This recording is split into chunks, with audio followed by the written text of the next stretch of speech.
കല്യാണ കൃഷ്ണ കമനീയ കൃഷ്ണ കല്യാണ കൃഷ്ണ കമനീയ കൃഷ്ണ കാളിയ മർദന ശ്രീകൃഷ്ണ കാളിയ മർദന ശ്രീകൃഷ്ണ കല്യാണ കൃഷ്ണ കമനീയ കൃഷ്ണ കല്യാണ കൃഷ്ണ കമനീയ കൃഷ്ണ കാളിയ മർദന ശ്രീകൃഷ്ണ കാളിയ മർദന ശ്രീകൃഷ്ണ ഗോവർദ്ധനഗിരി ധാരി മുരാരി ഗോപീജന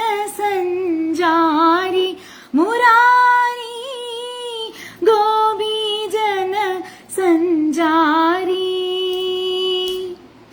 വൃന്ദാവന की तुलसी माला पीतांबर धारी मुरारी कल्याण कृष्ण कमनीय कृष्ण कल्याण कृष्ण कमनीय कृष्ण कालिय मर्दन श्रीकृष्ण कालिय मर्दन श्रीकृष्ण हरे कृष्ण जय श्री राधे राधे सर्वം ശ്രീ രാധാകൃഷ്ണ അർപ്പണസ്തു. ഒരുപാട് നന്ദി പറയാൻ വേണ്ടിയിട്ടാണ് വന്നത്. ബർത്ത്ഡേക്ക് വിഷ് അയച്ച എല്ലാ ഗോപികമാർക്കും ഒരുപാട് നന്ദി. ഞങ്ങളുടെ സ്വസ്തിക ശ്രീ രാധേയം ഭജൻസിന്റെ ആദ്യത്തെ പ്രോഗ്രാം നമ്മുടെ ഗുരുവായൂർ അമ്പലത്തിന്റെ തിരുമുറ്റത്ത് മേൽപ്പത്തൂർ ഓഡിറ്റോറിയത്തിൽ നടന്നു. നിങ്ങളുടെയൊക്കെ അനുഗ്രഹവും പ്രാർത്ഥനയും കൊണ്ട് ഞങ്ങൾക്ക് എല്ലാവർക്കും, ഞങ്ങൾ 8 പേരാണ് ഉണ്ടായിരുന്നത്, 8 പേർക്കും നന്നായിട്ട് അത് സമർപ്പിക്കാൻ സാധിച്ചു. ഇനിയും ഒരുപാട് ഭജൻസ്, ഒരുപാട് ഇത് ഒരു സാധാരണ ഒരു വെറും പരിപാടിയായിട്ടല്ല അത് നടത്തിയത്. അതൊരു ആത്മീയമായിട്ടുള്ള ഒരു അനുഭവമായിരുന്നു ഭജൻ എന്ന് പറയുന്നത്. വെറും പാട്ട് പാടുന്നതല്ലല്ലോ ഭജൻ എന്ന് പറയുന്നത്. നമ്മള് ഭഗവാനോട് കുറച്ചു നേരം നമ്മള് കംപ്ലീറ്റ് ആയിട്ട് ഭഗവാനിൽ മുഴുകി അങ്ങനെ ഭഗവാനോട് സംസാരിക്കുന്ന പോലെയാണ് ഭജൻ എന്ന് പറയുന്നത്. വെറുതെ നമ്മള് പാട്ട് പാടുന്നതോ ഒരു എന്താ പറയാ, അതൊരു ആനന്ദമാണ്. അത് ആ നാമങ്ങൾ ഉച്ചരിക്കുമ്പോൾ ശരിക്കും അവിടെ ഒരു വൈബ്രേഷനാണ് ഉണ്ടാകുന്നത്. പിന്നെ നമ്മുടെ എല്ലാം ഭഗവാന്റെ ആ തൃപ്പാദങ്ങളിൽ സമർപ്പിക്കുന്ന ഒരു നിമിഷമാണത്. പിന്നെ ഓരോ നാമവും ഓരോ താളവും ഓരോ ശബ്ദവും ഭഗവാന്റെ അനുഭവമായിരുന്നു. ആ ഭജനിൽ ഉള്ള ഓരോ നിമിഷവും ഭഗവാന്റെ അനുഭവമായിരുന്നു. പിന്നെ എല്ലാവരും ഒരേ മനസ്സോടുകൂടി ഇങ്ങനെ ഞങ്ങളത് ഇന്ററാക്ട് ചെയ്ത് പാടുമ്പോ ഒരേ മനസ്സോടുകൂടി ഞങ്ങളുടെ കൂടെ പാടിയ ആളുകള്, അതെനിക്ക് ഒരുപാട് സന്തോഷമായി. അതായത് ഭഗവാന്റെ നാമം ഒരാളെ കൊണ്ടെങ്കിലും നമ്മള് ചൊല്ലിക്കുക എന്ന് പറയുന്നത് ഒരു പ്രധാന ഒരു പുണ്യപ്രവൃത്തിയാണല്ലോ. അപ്പൊ അത് ചെയ്യാൻ സാധിച്ചു. പിന്നെ അവിടെ മുഴുവൻ ഒരു ദൈവികമായിട്ടുള്ള ഒരു ചൈതന്യം നിറഞ്ഞ പോലെ ഒരു ഫീലിംഗ് ആണ് നമുക്ക് ഉണ്ടായത്. അപ്പൊ ഒരുപാട് പേര് പറഞ്ഞു നല്ല അനുഭവമായിരുന്നു, സ്വസ്തിക രാധേയം ഭജൻസ് ഒരുപാട് നല്ല അനുഭവമായിരുന്നു എന്ന് പറഞ്ഞു. അതിന്റെ കാരണം എന്താ വെച്ചാല്, ഒന്നാമത്തത് ഗുരുവായൂരപ്പന്റെ രാധാറാണിയുടെ അനുഗ്രഹം, പിന്നെ ഗുരുക്കന്മാരുടെ അനുഗ്രഹം, പിന്നെ ഞങ്ങളുടെ ഗോപികമാര് പാടിയ എല്ലാവരുടെയും കൂട്ടായ പരിശ്രമം. പ്രത്യേകിച്ച് നന്ദി പറയേണ്ടത് കൃഷ്ണേന്ദു, ജർമ്മനിയിലുള്ള കൃഷ്ണേന്ദു. ആൾക്ക് പാടാൻ വന്നില്ല. നന്ദന, ജിഷ, നിഷ, പ്രസീതയൊക്കെയാണ് ഇതിനു വേണ്ടി ഒരുപാട് ഇനീഷ്യേറ്റീവ് എടുത്തു. എനിക്ക് ചിലപ്പോഴൊന്നും ഇതിനൊന്നും ഇവരുടെ പ്രാക്ടീസ് സെഷൻ എല്ലാവരും ഓരോരോ ജില്ലയിലുള്ള ആൾക്കാരാണ്. ഒരാൾ ജർമ്മനിയിൽ, ഒരാൾ ബാംഗ്ലൂരിൽ, ഒരാള് കോഴിക്കോട്, ഒരാൾ മാഹിയിൽ, അങ്ങനെ ഡിഫറെന്റ് പ്ലേസസിലുള്ള ആളുകളാണ്. ഞങ്ങൾ ഓൺലൈനിലാണ് പാട്ട് പഠിക്കുന്നതും പാട്ട് ചൂസ് ചെയ്യുന്നതും പഠിക്കുന്നതും എല്ലാം. അപ്പൊ ഇതാണ് യഥാർത്ഥമായിട്ടുള്ള ഭക്തജന കൂട്ടായ്മ എന്ന് പറയുന്നത്. നമ്മൾ ഒരിടത്ത് വേണമെന്നില്ലല്ലോ, എവിടെ ഇരുന്നാലും നമ്മളുടെ ആത്മാക്കൾ തമ്മിൽ കണക്റ്റഡ് ആവും എന്ന് പറയുന്നത് ഇതാണ്. അപ്പൊ അതാണ് എല്ലാവരുടെയും ഒരു കൂട്ടായ പരിശ്രമമാണ് ഈ വിജയത്തിന് കാരണമായത്. ദിവ്യ ചേച്ചി പാലക്കാട് നിന്നുള്ള ദിവ്യ ചേച്ചിയാണ് ഞങ്ങൾക്ക് ഇൻസ്ട്രുമെന്റ്സ് ഒക്കെ അറേഞ്ച് ചെയ്ത് തന്നത്. പിന്നെ നിഷ, ജിഷ, നന്ദന, ഹൈമ, ഇങ്ങനെ എല്ലാ കുട്ടികളും എല്ലാം കൂടെ പാടി എല്ലാവരും ഒരേ മനസ്സോടുകൂടി അവരെ പലതരത്തിലുള്ള പ്രശ്നങ്ങൾ പലർക്കും ഉണ്ടായിട്ടും അവരൊക്കെ അത് തരണം ചെയ്ത് ഞങ്ങളുടെ കൂടെ. അപ്പൊ അതൊരു കൂട്ടായ പരിശ്രമമായിരുന്നു. അപ്പൊ അത് അതാണ് മൂന്നാമത്തെ ഫാക്ടർ ഇതിന്റെ ഒരു വിജയത്തിന്റെ പിന്നിൽ എന്ന് പറയുന്നത്. പിന്നെ ഭക്തജനങ്ങൾ എവിടെ നിന്നൊക്കെയോ വന്നുട്ടോ, പാവം. ഇതിപ്പോ എന്റെ പിറന്നാളിന് ഒരു സമർപ്പണം ഭഗവാന് നടത്തുന്നു. ഇതിനു വേണ്ടിയിട്ട് ആളുകൾ എന്തിനു വരണം? ഇപ്പൊ ഒരു അമ്പലത്തിൽ നടത്തുകയാണെങ്കിൽ അതിലെ പരിസരത്തിലുള്ള ആളുകൾ വരാം. അപ്പൊ ഓക്കെ, ഒരു ഭജൻ നടത്തുന്നു, അപ്പൊ സമീപത്തുള്ള ആളുകൾ കൂടുന്നു. ഇത് എവിടെയോ കിടക്കുന്ന ഭക്തജനങ്ങളെ, എവിടെയൊക്കെയുള്ള ഗോപികോമന്മാരെല്ലാരും ഇത് കാണാൻ വേണ്ടിയിട്ട് അവിടെ വന്നു എന്ന് പറയുമ്പോ എന്റെ കൃഷ്ണ, ഞാൻ അവരോടൊക്കെ ഞാൻ ഒരുപാട് നന്ദി പറയാണ്. വാക്കുകൾ കൊണ്ട് പറഞ്ഞാൽ തീരാത്രത്ര അവരോടൊക്കെ സ്നേഹവും അവരുടെ പങ്കാളിത്തവും ഉള്ളതുകൊണ്ട് മാത്രമാണ് ഇതൊരു വലിയൊരു സന്തോഷത്തിനുള്ളൊരു കാരണമായി എനിക്ക് മാറിയത്. അപ്പൊ അതിന് ഒരുപാട് നന്ദി. പിന്നെ വൃന്ദാവനത്തിലെ സഖിമാർ എന്ന് പറഞ്ഞിട്ട് ഒരു ഗ്രൂപ്പ് ഉണ്ട്, നമ്മുടെ ഒരു വാട്സപ്പ് ഗ്രൂപ്പാണ്, പിന്നെ അതൊരു ഫേസ്ബുക്ക് കൂട്ടായ്മയാണ്. അതിൽ ഒരുപാട് ഗോപികമാരുണ്ട്. അവരുടെയൊക്കെ നേതൃത്വം വഹിക്കുന്ന മനിജ കൃഷ്ണവേഷമൊക്കെ കെട്ടി കുറച്ച് ഗോപികമാരെയും കൊണ്ട് അവിടെ വന്നു. അതിൽ കുറച്ചു പേർക്കൊന്നും വരാൻ പറ്റാതായതിന്റെ വിഷമം അറിയിച്ചു. സാരമില്ല, നമുക്ക് ഇനിയും അവസരങ്ങളുണ്ട്, നമുക്ക് ഇനിയും ഒരുപാട് അവസരങ്ങൾ ഭഗവാൻ തരികയാണെങ്കിൽ എല്ലാവർക്കും ഒരു അവസരം സ്വസ്തിക പേജിലൂടെ എന്നെ കൊണ്ട് കഴിയുന്ന രീതിയിൽ പുണ്യാത്മാക്കളെ എല്ലാം ഞാൻ പരിചയപ്പെടുത്താൻ ശ്രമിക്കുന്നുണ്ട്. അപ്പൊ അതാണല്ലോ എന്റെ നിയോഗം എന്ന് പറയുന്നത്, എന്റെ ജന്മനിയോഗം തന്നെ അതാണല്ലോ. അപ്പൊ അത് ഞാൻ എന്റെ മാക്സിമം ഞാൻ ശ്രമിക്കുന്നുണ്ട്. അപ്പൊ അതിന് ഒരുപാട് എന്താ പറയാ, എന്നെ കൊണ്ട് കഴിയുന്ന രീതിയിലെല്ലാം എല്ലാവർക്കും സന്തോഷവും ആനന്ദവും തരാൻ വേണ്ടിയിട്ടുള്ള എല്ലാ കാര്യങ്ങളും ചെയ്യും. പിന്നെ വേറൊരു കാര്യം എന്ന് പറഞ്ഞാല്, ഈ എല്ലാവരും ചേർന്നാലേ, എല്ലാ സജ്ജനങ്ങളും ചേർന്നാലേ എന്തും മനോഹരാവുള്ളൂ. ഇപ്പോ എന്നോട് പലരും ചോദിക്കും, സ്വസ്തിക ഏത് പ്രസ്ഥാനത്തിന്റെ ഭാഗമാണെന്ന് ചോദിക്കും. ഹരേ കൃഷ്ണയാണോ, അല്ലെങ്കിൽ മറ്റേ ശിവന്റെ ആണോ, അതോ അയ്യപ്പസ്വാമിയുടെ ആണോ, ഏതാ? ഭഗവാനാണ് എനിക്കെല്ലാം. ഭഗവാന്റെ വ്യത്യസ്ത രൂപമായിട്ടാണ് ഞാൻ എല്ലാ ദേവീദേവന്മാരെയും കാണുന്നത്. ഞാൻ എല്ലാ ദേവീദേവന്മാരുടെയും ക്ഷേത്രങ്ങളിൽ പോകാറുണ്ട്, എല്ലാവരെയും സ്തുതിക്കാറുണ്ട്. പക്ഷെ ഞാൻ എല്ലാത്തിലും ഒന്നിനെ മാത്രമേ എനിക്ക് കാണാൻ പറ്റണുള്ളൂ. അത് എന്താന്ന് എനിക്കറിയില്ല. പക്ഷെ എനിക്ക് എല്ലാവരോടും റെസ്പെക്ട് ആണ്, സ്നേഹമാണ്. ഞാൻ ഒരു പ്രസ്ഥാനത്തിന്റെ ഭാഗവും അല്ല. ഞാൻ എന്റെ വഴി തനി വഴിയാണ് ഞാൻ പറയുന്നത്. ഞാൻ എല്ലാ പുണ്യാത്മാക്കളെയും ധർമ്മത്തിന് വേണ്ടി, സത്യത്തിന് വേണ്ടി പ്രവർത്തിക്കുന്ന സാധാരണ ആളുകൾക്ക് വേണ്ടിയിട്ട്, സാധാരണ ജനങ്ങൾക്ക് വേണ്ടിയിട്ട്, നന്മയ്ക്ക് വേണ്ടി പ്രവർത്തിക്കുന്ന ഏതാളിനെയും, ഭഗവാനെ നിഷേധിക്കാത്ത ഏതാളിനെയും ഞാൻ സപ്പോർട്ട് ചെയ്യും. അപ്പൊ ഞാനൊരു പ്രത്യേക ഒരു പ്രസ്ഥാനത്തിന്റെയോ ഒരു സംഭവത്തിന്റെയോ ഒന്നും അല്ല കേട്ടോ. സ്വസ്തിക പേജിൽ അതുകൊണ്ട് തന്നെ നിങ്ങൾക്ക് എന്താണെന്ന് നോക്കിക്കഴിഞ്ഞാൽ നിങ്ങൾക്ക് മനസ്സിലാവില്ല എന്താണ് സ്വസ്തിക. ഇപ്പൊ ഭഗവാനെ നമുക്ക് പിടുത്തം കിട്ടുമോ, അതുപോലെ തന്നെ നിങ്ങൾക്ക് മനസ്സിലാവില്ല എന്താണെന്നുള്ളത്. അതിലേക്ക് കുറച്ചും കൂടി ഇരുന്നാലേ മനസ്സിലാവുള്ളൂ എന്താണ് സ്വസ്തിക, എന്താ ചെയ്യണേന്ന്. അപ്പൊ അതുകൊണ്ട് തന്നെ ഒരുപാട് നെഗറ്റീവ്സ് എനിക്ക് വരാറുണ്ട്. ഞാൻ അതൊന്നും മൈൻഡ് ചെയ്യാറില്ല. കാരണം എല്ലാം നെഗറ്റീവ്സ് ആണോ പോസിറ്റീവ്സ് ആണോ എല്ലാം ഗുരുവായൂരപ്പൻ നോക്കിക്കോളും. എല്ലാം ഭഗവാന്റെ തൃപ്പാദത്തിൽ വെക്കുക ചെയ്യുക. ഇപ്പോ മാഘ മഹോത്സവം നടന്നല്ലോ, അതിന്റെ ഒരു അനുഭവം കൂടി എനിക്ക് പറയണം. ഞാൻ അവിടെ കണ്ട കാര്യങ്ങള്, അവിടെ എന്ന് വെച്ചാല് നല്ലൊരു ഹൈന്ദവ കൂട്ടായ്മ ഞാൻ കണ്ടു. ഹൈന്ദവ കൂട്ടായ്മ എന്ന് പറഞ്ഞാൽ അത് വൃത്തിയാകട്ടെ, ഭക്ഷണത്തിന്റെ ഒരു ഭക്ഷണം ആകട്ടെ, അതിന്റെ മാനേജ്മെന്റ് ആകട്ടെ, ഒരുപാട് സംഘടനകൾ പേരെടുത്ത് എനിക്ക് അറിയില്ല കേട്ടോ. സേവാഭാരതി എന്ന് പറഞ്ഞിട്ട് ഉള്ളത് കാരണം ഞാൻ അവിടെ കണ്ടു. സേവാഭാരതിയുടെ പ്രവർത്തകരുടെ പ്രവർത്തനങ്ങൾ അവരെത്ര നീറ്റ് ആൻഡ് ക്ലീൻ ആക്കിയാണ് ഓരോ സമയവും അവിടെ ഇടുന്നത്. പിന്നെ സുരക്ഷിതത്വം നോക്കുക ആളുകളുടെ.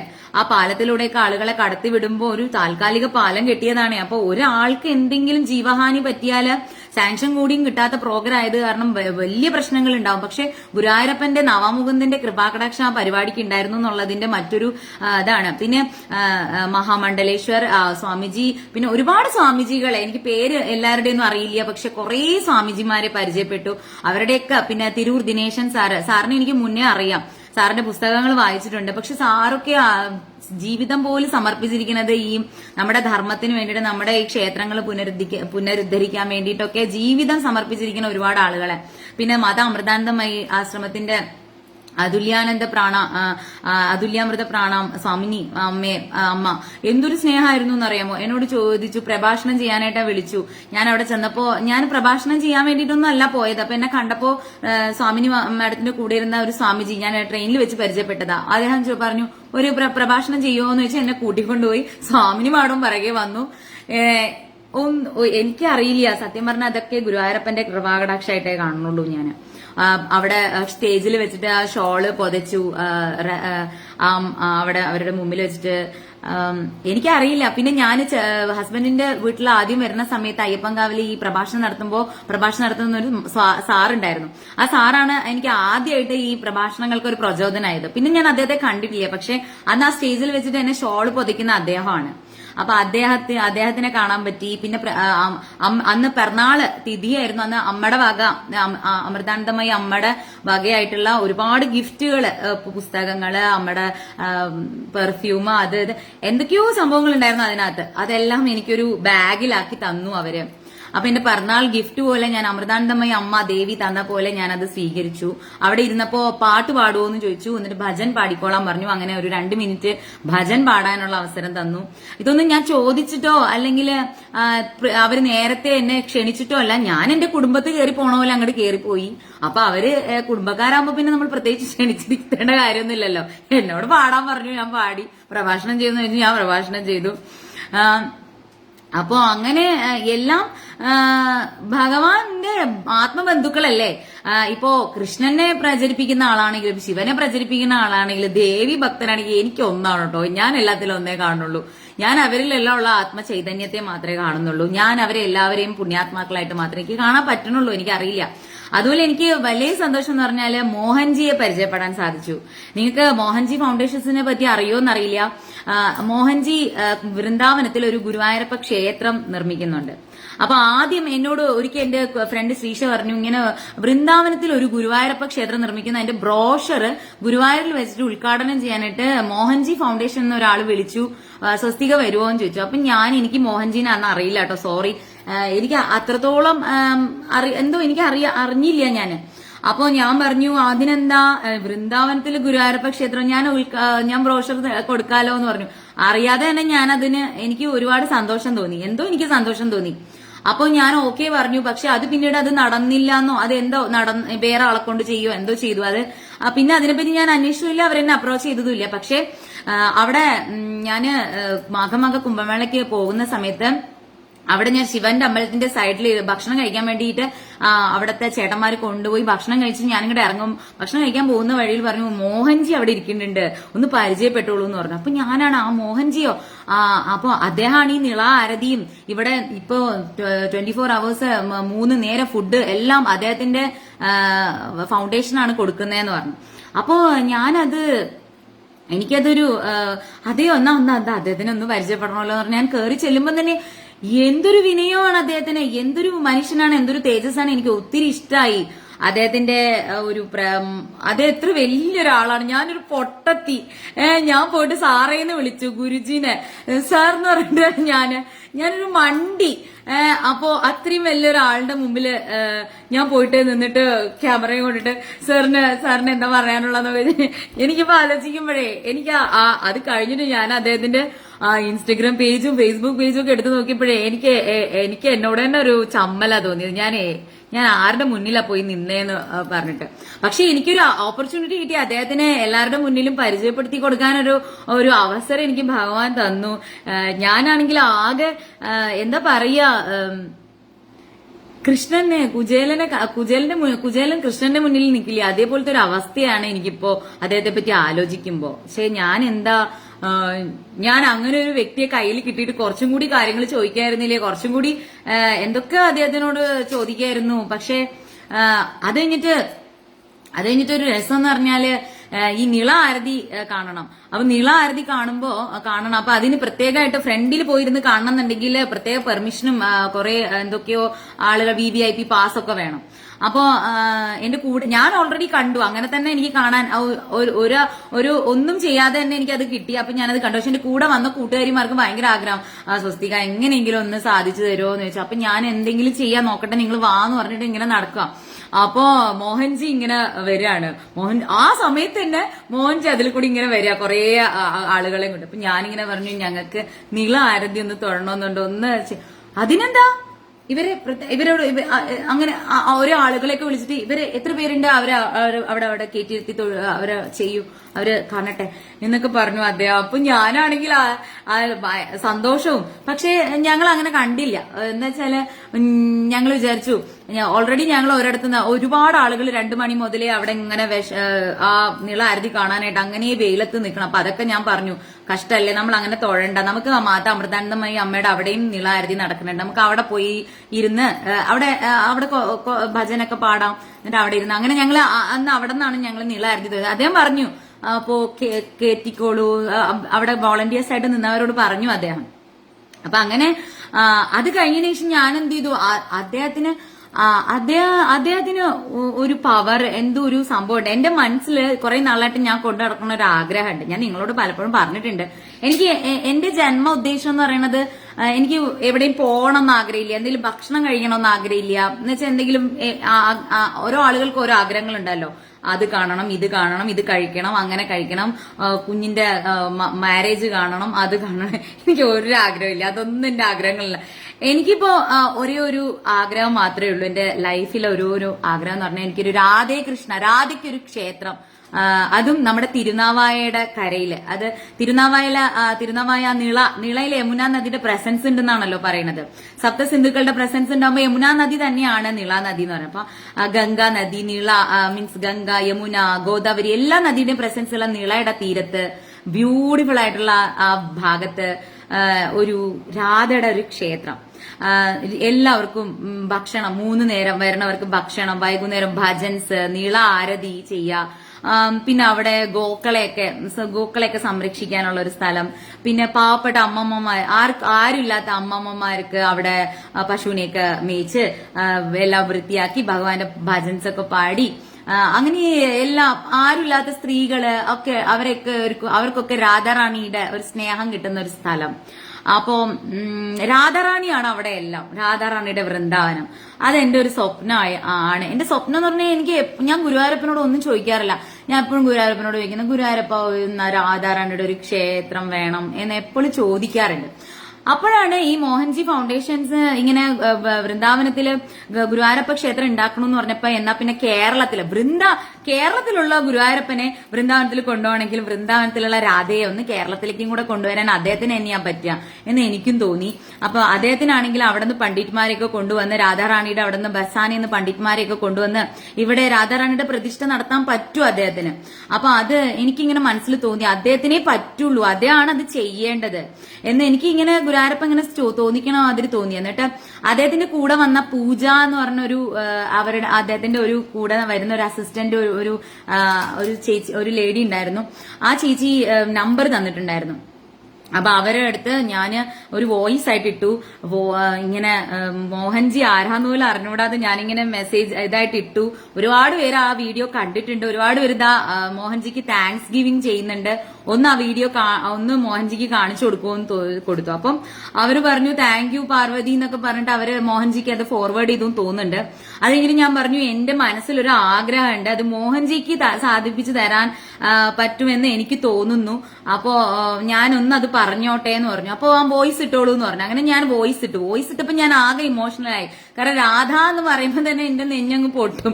രാധാറാണിയുടെ ഒരു ക്ഷേത്രം, സാറേ ഞാൻ എന്തെങ്കിലും പറയണത് എനിക്ക് ഒരു വിവരം ഇല്ലാത്ത ഒരു സ്ത്രീ പറഞ്ഞാന്ന് വിചാരിച്ചിട്ട് സാറങ്ങ് പുറത്തേക്കണം. കാരണം ഗുരുജി പൊറുക്കണം. കാരണം എന്റെ ഒരു ആഗ്രഹം ഞാൻ പറയാണ്, ഗുരുജിക്ക് എപ്പോഴെങ്കിലും ഇവിടെ ഏതെങ്കിലും കേരളത്തിൽ ഒരു ഫൗണ്ടേഷൻസ് ഉണ്ടാക്കണം, ഒരു ക്ഷേത്രം ഉണ്ടാക്കണം തോന്നിയ രാധാറാണിക്ക് ഒരു ക്ഷേത്രം ഉണ്ടാക്കണം. അത് പ്രത്യേകിച്ച് തിരുനാവായയിൽ തന്നെ വേണം, നിളയുടെ തീരത്ത് വേണം.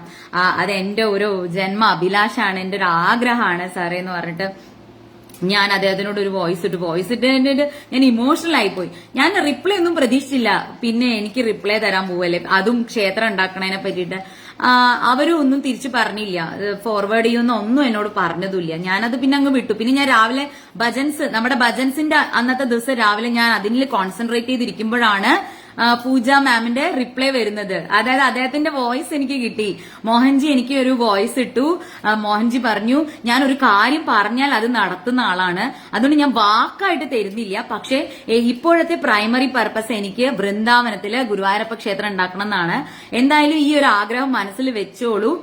നമുക്ക് എപ്പോഴെങ്കിലും അത് സാധിപ്പിക്കാനുള്ള വഴി ഭഗവാൻ അതിനുവേണ്ടി സഹായിക്കുകയാണെങ്കിൽ കുട്ടി നിങ്ങളെ അതിന് സ്വസ്തിക ഇപ്പൊ ചെയ്യണ കാര്യങ്ങളൊക്കെ കണ്ടിന്യൂ ചെയ്യൂ, എല്ലാവരിലും ഭാഗവത അനുഭവം ഉണ്ടാക്കൂ എന്നൊക്കെ പറഞ്ഞിട്ട് അദ്ദേഹം എനിക്കൊരു റിപ്ലൈ തന്നു കേട്ടോ. ഞാനതിങ്ങനെ സൂക്ഷിച്ച് വോയിസ് മെസ്സേജ് എടുത്ത് സേവ് ചെയ്ത് വെച്ചിട്ടുണ്ട്. അപ്പോ അദ്ദേഹം അങ്ങനെ ഒരു ഇത് പറഞ്ഞല്ലോ. അപ്പൊ അദ്ദേഹത്തിന്റെ ശ്രദ്ധയിൽ അത് പെട്ടു. ഇത്രയധികം ആളുകള് അദ്ദേഹം പറഞ്ഞു ഞാൻ എപ്പോഴും യാത്രയിലായിരിക്കും, അപ്പൊ ഞാനൊരു ആളുടെ നമ്പർ തരാം, ആളെ കോണ്ടാക്ട് ചെയ്യും, ആള് നിങ്ങളെ കോണ്ടാക്ട് ചെയ്യും, നിങ്ങളെ മനസ്സിലുള്ളതൊക്കെ ആളോട് പറയൂ. അപ്പൊ ഞാൻ അങ്ങനെ ഒരാള് സംഗീത് എന്ന് പറഞ്ഞ ഒരാൾ എന്നെ കോണ്ടാക്ട് ചെയ്തു അമേരിക്കയിൽ നിന്ന്. അദ്ദേഹമാണ് ഈ വൃന്ദാവനത്തിന്റെ കാര്യങ്ങളൊക്കെ നോക്കണ ഒരാളാണ്. അപ്പൊ അദ്ദേഹം എന്നോട് പറഞ്ഞു, സ്വസ്തിക ഇപ്പൊ ഫസ്റ്റ് ഞങ്ങളുടെ പ്രൈമറി പർപ്പസ് വൃന്ദാവനത്തിൽ ഗുരുവായൂരപ്പ ക്ഷേത്രം ഉണ്ടാക്കുന്നതാണ്. ഭഗവാൻ നിശ്ചയിക്കുകയാണെങ്കിൽ ഒരിക്കൽ കേരളത്തിലും വരും രാധാറാണിയുടെ ക്ഷേത്രം, പ്രേം മന്ദിർ പോലെ. അത് വെറും ഒരു ക്ഷേത്രമല്ല ഞാൻ ഉദ്ദേശിക്കുന്നത്, നീള ആരതി വേണം, യമുന ആരതി പോലെ. അത് ഒരു വൃന്ദാവനത്തിന് അവിടെ നിന്ന് ഇങ്ങനെ ഇളക്കിയെടുത്തിട്ട് കേരളത്തിൽ കൊണ്ടുവെക്കണ പോലെ. അതും മലപ്പുറം ജില്ലയില്. എനിക്ക് മലപ്പുറം ജില്ല എന്ന് പറയുമ്പോൾ നിങ്ങൾ എല്ലാവരും എന്നോട് പറയും, തിരുവനന്തപുരത്ത് ജനിച്ചു വളർന്ന ഞാന് മലപ്പുറം ജില്ലയിലെ മരുമകളായിട്ടാണ് ഇപ്പൊ ഞാൻ ഇവിടെ വസിക്കുന്നത്, ഞാൻ ജീവിക്കുന്നത്. ഇപ്പൊ ഒരു 15 വർഷം കഴിഞ്ഞു. അപ്പോ ഞാൻ ഈ കഥകളൊക്കെ പറയുന്നു, ക്ഷേത്രങ്ങളെ കുറിച്ച് പറയുന്നു, ഗുരുവായൂരപ്പന്റെ കഥകൾ പറയുന്നു. ഇവിടെ മുസ്ലിംസ് ആണ് അധികം ഉള്ളത്. അവരൊന്നും എന്നെ പറഞ്ഞിട്ടില്ല. എന്റെ വീട് വെച്ചതാകട്ടെ, ഞാൻ എന്നും കടയിൽ പോകുമ്പോ ഒരു കടയിൽ നിന്നാണ് ഞാൻ സാധനം വാങ്ങണം. ഞാൻ എപ്പോഴും വണ്ടിയിലിരിക്കും, ബാക്കി എല്ലാ ആളും കടയുടെ അകത്ത് കയറണം, ഞാൻ അവിടെ ഇരിക്കും. ഇക്കാ എന്നൊന്ന് വിളിച്ചാൽ മതി, അല്ലെങ്കിൽ എന്റെ ഹോൺ അടിച്ചാൽ മതി, അവിടെ നിന്ന് ഇനി ഇറങ്ങി വരും. മോളെ എന്ന് പറഞ്ഞിട്ട് എനിക്ക് ചിലപ്പോ എന്റെ ബാഗിന്റെ ഉള്ളിലൊക്കെ സാധനം എടുത്ത് വെച്ച് തരും. അപ്പോൾ അവിടെ അങ്ങനെ ആളുകൾ ക്യൂ നിൽക്കുന്നുണ്ടാവും. അത്രയ്ക്കും സ്നേഹമാണ്. ഞാൻ ഈ കഥ പറയുന്നുണ്ട്, കൃഷ്ണന്റെ കഥയാണ് പറയണത്, എല്ലാം അറിയാം. ഇവിടെയുള്ള എല്ലാ ആളുകൾക്കും അറിയാം. പക്ഷെ ഒരു മുസ്ലിംസ്, ഞാൻ ജിമ്മിന് പോകുന്നതിന്റെ അവിടുത്തെ ജിമ്മ് ട്രെയിനർ ആ ചേച്ചിയാണെങ്കിലോ കൃഷ്ണനെ കുറിച്ച് പറയുമ്പോഴോ കൃഷ്ണന്റെ പാട്ടിടുമ്പോഴോ ഒക്കെ എന്നോട് പറയും, എന്ത് രസമല്ലേ നിങ്ങളുടെ കൃഷ്ണന്റെ പാട്ടുകൾ കേൾക്കാന്ന് പറയുന്ന അത്രയ്ക്കും ഇഷ്ടമാണ് അവർക്ക് എല്ലാവർക്കും. എന്റെ കഥകൾ പറയണത് കൊണ്ടോ ഞാൻ അവരോടൊക്കെ എനിക്ക് ഒരുപാട് സ്നേഹമാണ്. കാരണം അവരും ഭഗവാനെയാണ് 5 നേരവും വിളിക്കുന്നത്. ഭഗവാന്റെ ഏതോ ഒരു പേര് അവർ വിളിക്കണമെന്നേ ഞാൻ കരുതുന്നുള്ളൂ. ഞാൻ ഇപ്പൊ പറഞ്ഞല്ലോ, ലക്ഷ്മി, സരസ്വതി, ശിവൻ, ഗണപതി എന്ന് പല പേരുകളിട്ട് വിളിക്കണ എന്റെ ഭഗവാനെ അവര് ഒരു പേരിൽ വിളിക്കണമെന്ന് മാത്രമേ ഞാനത് കാണുന്നുള്ളൂ. എനിക്ക് ഒരുപാട് സ്നേഹമാണ് ഇവിടെയുള്ള ആകട്ടെ, ഇവിടെയുള്ള എല്ലാ ആളുകളാകട്ടെ. ഇപ്പൊ നമ്മുടെ ഇവിടെ ഈ മാഘ മഹോത്സവം നടന്നത് ഈ മലപ്പുറം ജില്ലയിലാണ്. ഇവിടെ എല്ലാവരും പേടിപ്പിച്ചു വെച്ചിരിക്കുക, അവരങ്ങനെ ചെയ്യും. അങ്ങനെ ഒരു കാലഘട്ടം ഉണ്ടാവും. പക്ഷെ ഇന്ന് മലപ്പുറം ജില്ല വിദ്യാഭ്യാസപരമായിട്ട് 3-ാം സ്ഥാനത്ത് 2-ാം സ്ഥാനത്ത് നിൽക്കുന്ന ജില്ലയാണിത് മലപ്പുറം ജില്ല. ഇവിടെയുള്ള ആളുകൾക്കൊക്കെ നല്ല വിദ്യാഭ്യാസം ഉണ്ട്. ഇപ്പോ നല്ല വിവരമുള്ള ആളുകളാണ് ഇവിടെ ഉള്ളത്. പണ്ടത്തെ കാര്യങ്ങളൊക്കെ അവരെന്നെ മറന്നുപോയിക്കണം. ഇനി ആ കാര്യങ്ങളൊക്കെ പറഞ്ഞിട്ട് അവരിപ്പോ ഒന്നിനും ഒരു എതിർപ്പോ. ഇവിടെ ഇപ്പൊ മാഘമഹോത്സവം ഇവിടെ 21 ദിവസം കണ്ടേ നടന്നു. ഏതെങ്കിലും ഒരാള് എന്തെങ്കിലും ഒരു കുഴപ്പമുണ്ടാക്കുകയോ എന്തെങ്കിലും ഒന്നും അവർ ചെയ്യില്ല. കാരണം അവരും വിശ്വാസികളായിട്ടുള്ള ആൾക്കാരാണ്. എനിക്കറിയാം ഇവിടെയുള്ള ആൾക്കാർ ഏറ്റവും അവരുടെയൊക്കെ സത്വം എന്താണ്, അവർ സനാതനികളാണല്ലോ. ഇപ്പോ ഞാൻ പഞ്ചായത്തിൽ വർക്ക് ചെയ്യുന്ന സമയത്ത് കാവും പുറത്ത് ഭാസ്കരനും വരും നികുതി എഴുതാൻ, കാവും പുറത്ത് മുഹമ്മദും വരും നികുതി എഴുതാൻ. രണ്ടുപേരും ഒരു തറവാട്ടുകാരാണ്, പക്ഷെ പേരും സ്വത്വവും മാറിപ്പോയി. ഭഗവതിക്കാവിൽ എന്താ പറയാ മമ്മൂട്ടി, ഭഗവതിക്കാവിൽ കൃഷ്ണൻ നായർ വരും നികുതി എഴുതാൻ. ഞാൻ തന്നെയായിരിക്കും നികുതി ചീട്ട് എഴുതി കൊടുക്കണത്. ഞാൻ പഞ്ചായത്തിൽ വർക്ക് ചെയ്യുമ്പോഴുള്ള കാര്യമാണ് കേട്ടോ പറഞ്ഞത്. അപ്പോ ഞാൻ അത്ഭുതപ്പെടും, ഒരേ തറവാട്ടില് 2 രീതിയിലുള്ള ആൾക്കാര്. അപ്പൊ ഇവരുടെ എല്ലാവരുടെയും സത്വം സനാതനിയാണ് അവരെല്ലാവരും. അതുകൊണ്ട് തന്നെയാണ് അവരുടെ ഉള്ളില് കൃഷ്ണനെ കുറിച്ചിട്ടൊക്കെ പറയുമ്പോ അവരുടെ ഉള്ളിലുള്ള അതൊക്കെ അവരാരും ഒന്നും പറയില്ല. അവർക്ക് സ്നേഹമാണ്. ഇവിടെ മലപ്പുറത്ത് വന്നു കഴിഞ്ഞാൽ നിങ്ങൾ എവിടെയെങ്കിലും വഴി തെറ്റി നിന്നാലുണ്ടല്ലോ അവർ വീട്ടിൽ കൊണ്ടുവന്നാക്കും. അവർ മാത്രമല്ല, ഇവിടുത്തെ ഹിന്ദുസ് ആണെങ്കിലും ഇവിടുത്തെ മുസ്ലിംസ് ആണെങ്കിലും ഏത് റിലീജിയൻകാരാകട്ടെ മലപ്പുറം എന്ന് പറയുന്നത് ഒരു സ്നേഹത്തിന്റെ ഒരു നാടാണത്. ഒരു കടയിൽ പോയിക്കോട്ടെ, ചില ആളുകൾ ഇങ്ങനെ കഞ്ഞി പറഞ്ഞിട്ട് 2 രൂപ വരെ ഇങ്ങനെ പറഞ്ഞിങ്ങനെ വാങ്ങിക്കും. ചില സ്ഥലങ്ങളിലൊക്കെ 2 രൂപ ബാലൻസ് ഉണ്ടെങ്കിൽ അതുവരെ കഞ്ഞിയായിട്ട് അർക്കീസായിട്ട് വാങ്ങും. പക്ഷെ ഇവിടെയുള്ള ആൾ പറയാ അത് ഞങ്ങൾ പൊരുത്തപ്പെട്ടു. 5 രൂപയാണെങ്കിലും പറയും അത് ഞങ്ങൾ പൊരുത്തപ്പെട്ടു, അല്ലെങ്കിൽ ചേച്ചി അടുത്ത പ്രാവശ്യം കാണുമ്പോൾ തന്നാ മതി. ഇങ്ങനെയൊക്കെയാണ് അവർ പറയുക. പൈസയ്ക്കാണെങ്കിൽ കടുംപിടുത്തം പിടിക്കില്ല, മനുഷ്യരോട് ഒരു മോശമായിട്ടുള്ള പൈസയ്ക്ക് കടുംപിടുത്തം, ഇങ്ങനെ ഒന്നുമില്ലാത്ത ഒരു നല്ല സ്ഥലമാണ് മലപ്പുറം ജില്ല എന്ന് പറയുന്നത്. അങ്ങനെയുള്ള മലപ്പുറം ജില്ലയിലെ മാഘമഹോത്സവം തിരുനാവായുടെ കരയിൽ ഇപ്പൊ നടന്നു. എത്ര ആളുകളാണെന്നറിയോ? ജാതി ഭേദം മതഭേദം അന്യ അത് കാണാൻ വേണ്ടിയിട്ട് അവിടെ വന്നത്. ഈ റോഡൊക്കെ ബ്ലോക്ക് ആയിട്ടുണ്ടായിരുന്നു. എന്റെ വീടിന്റെ മുന്നിലുള്ള റോഡൊക്കെ ബ്ലോക്ക് ആയിട്ടുണ്ടായിരുന്നു.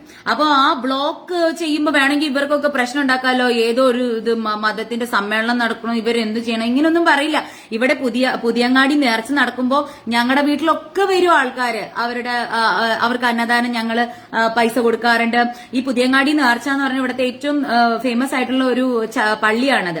അവിടത്തെ നേർച്ചയ്ക്ക് ആനയും അമ്പാരിയും ഒക്കെ കൊണ്ട് കൊട്ടും മേളമൊക്കെ ഉണ്ട്. ഒരു ക്ഷേത്രോത്സവം പോലെയാണ് ഇവിടെ എല്ലാവരും. അതുകൊണ്ട് വൈരങ്കോട് വേല നടക്കുമ്പോൾ ഇവിടെയുള്ള മുസ്ലിംസും ഹിന്ദുസും എല്ലാം അതിനെ സപ്പോർട്ട് ചെയ്യുന്ന ആൾക്കാരാണ് ഇവിടെ ഉള്ളത്.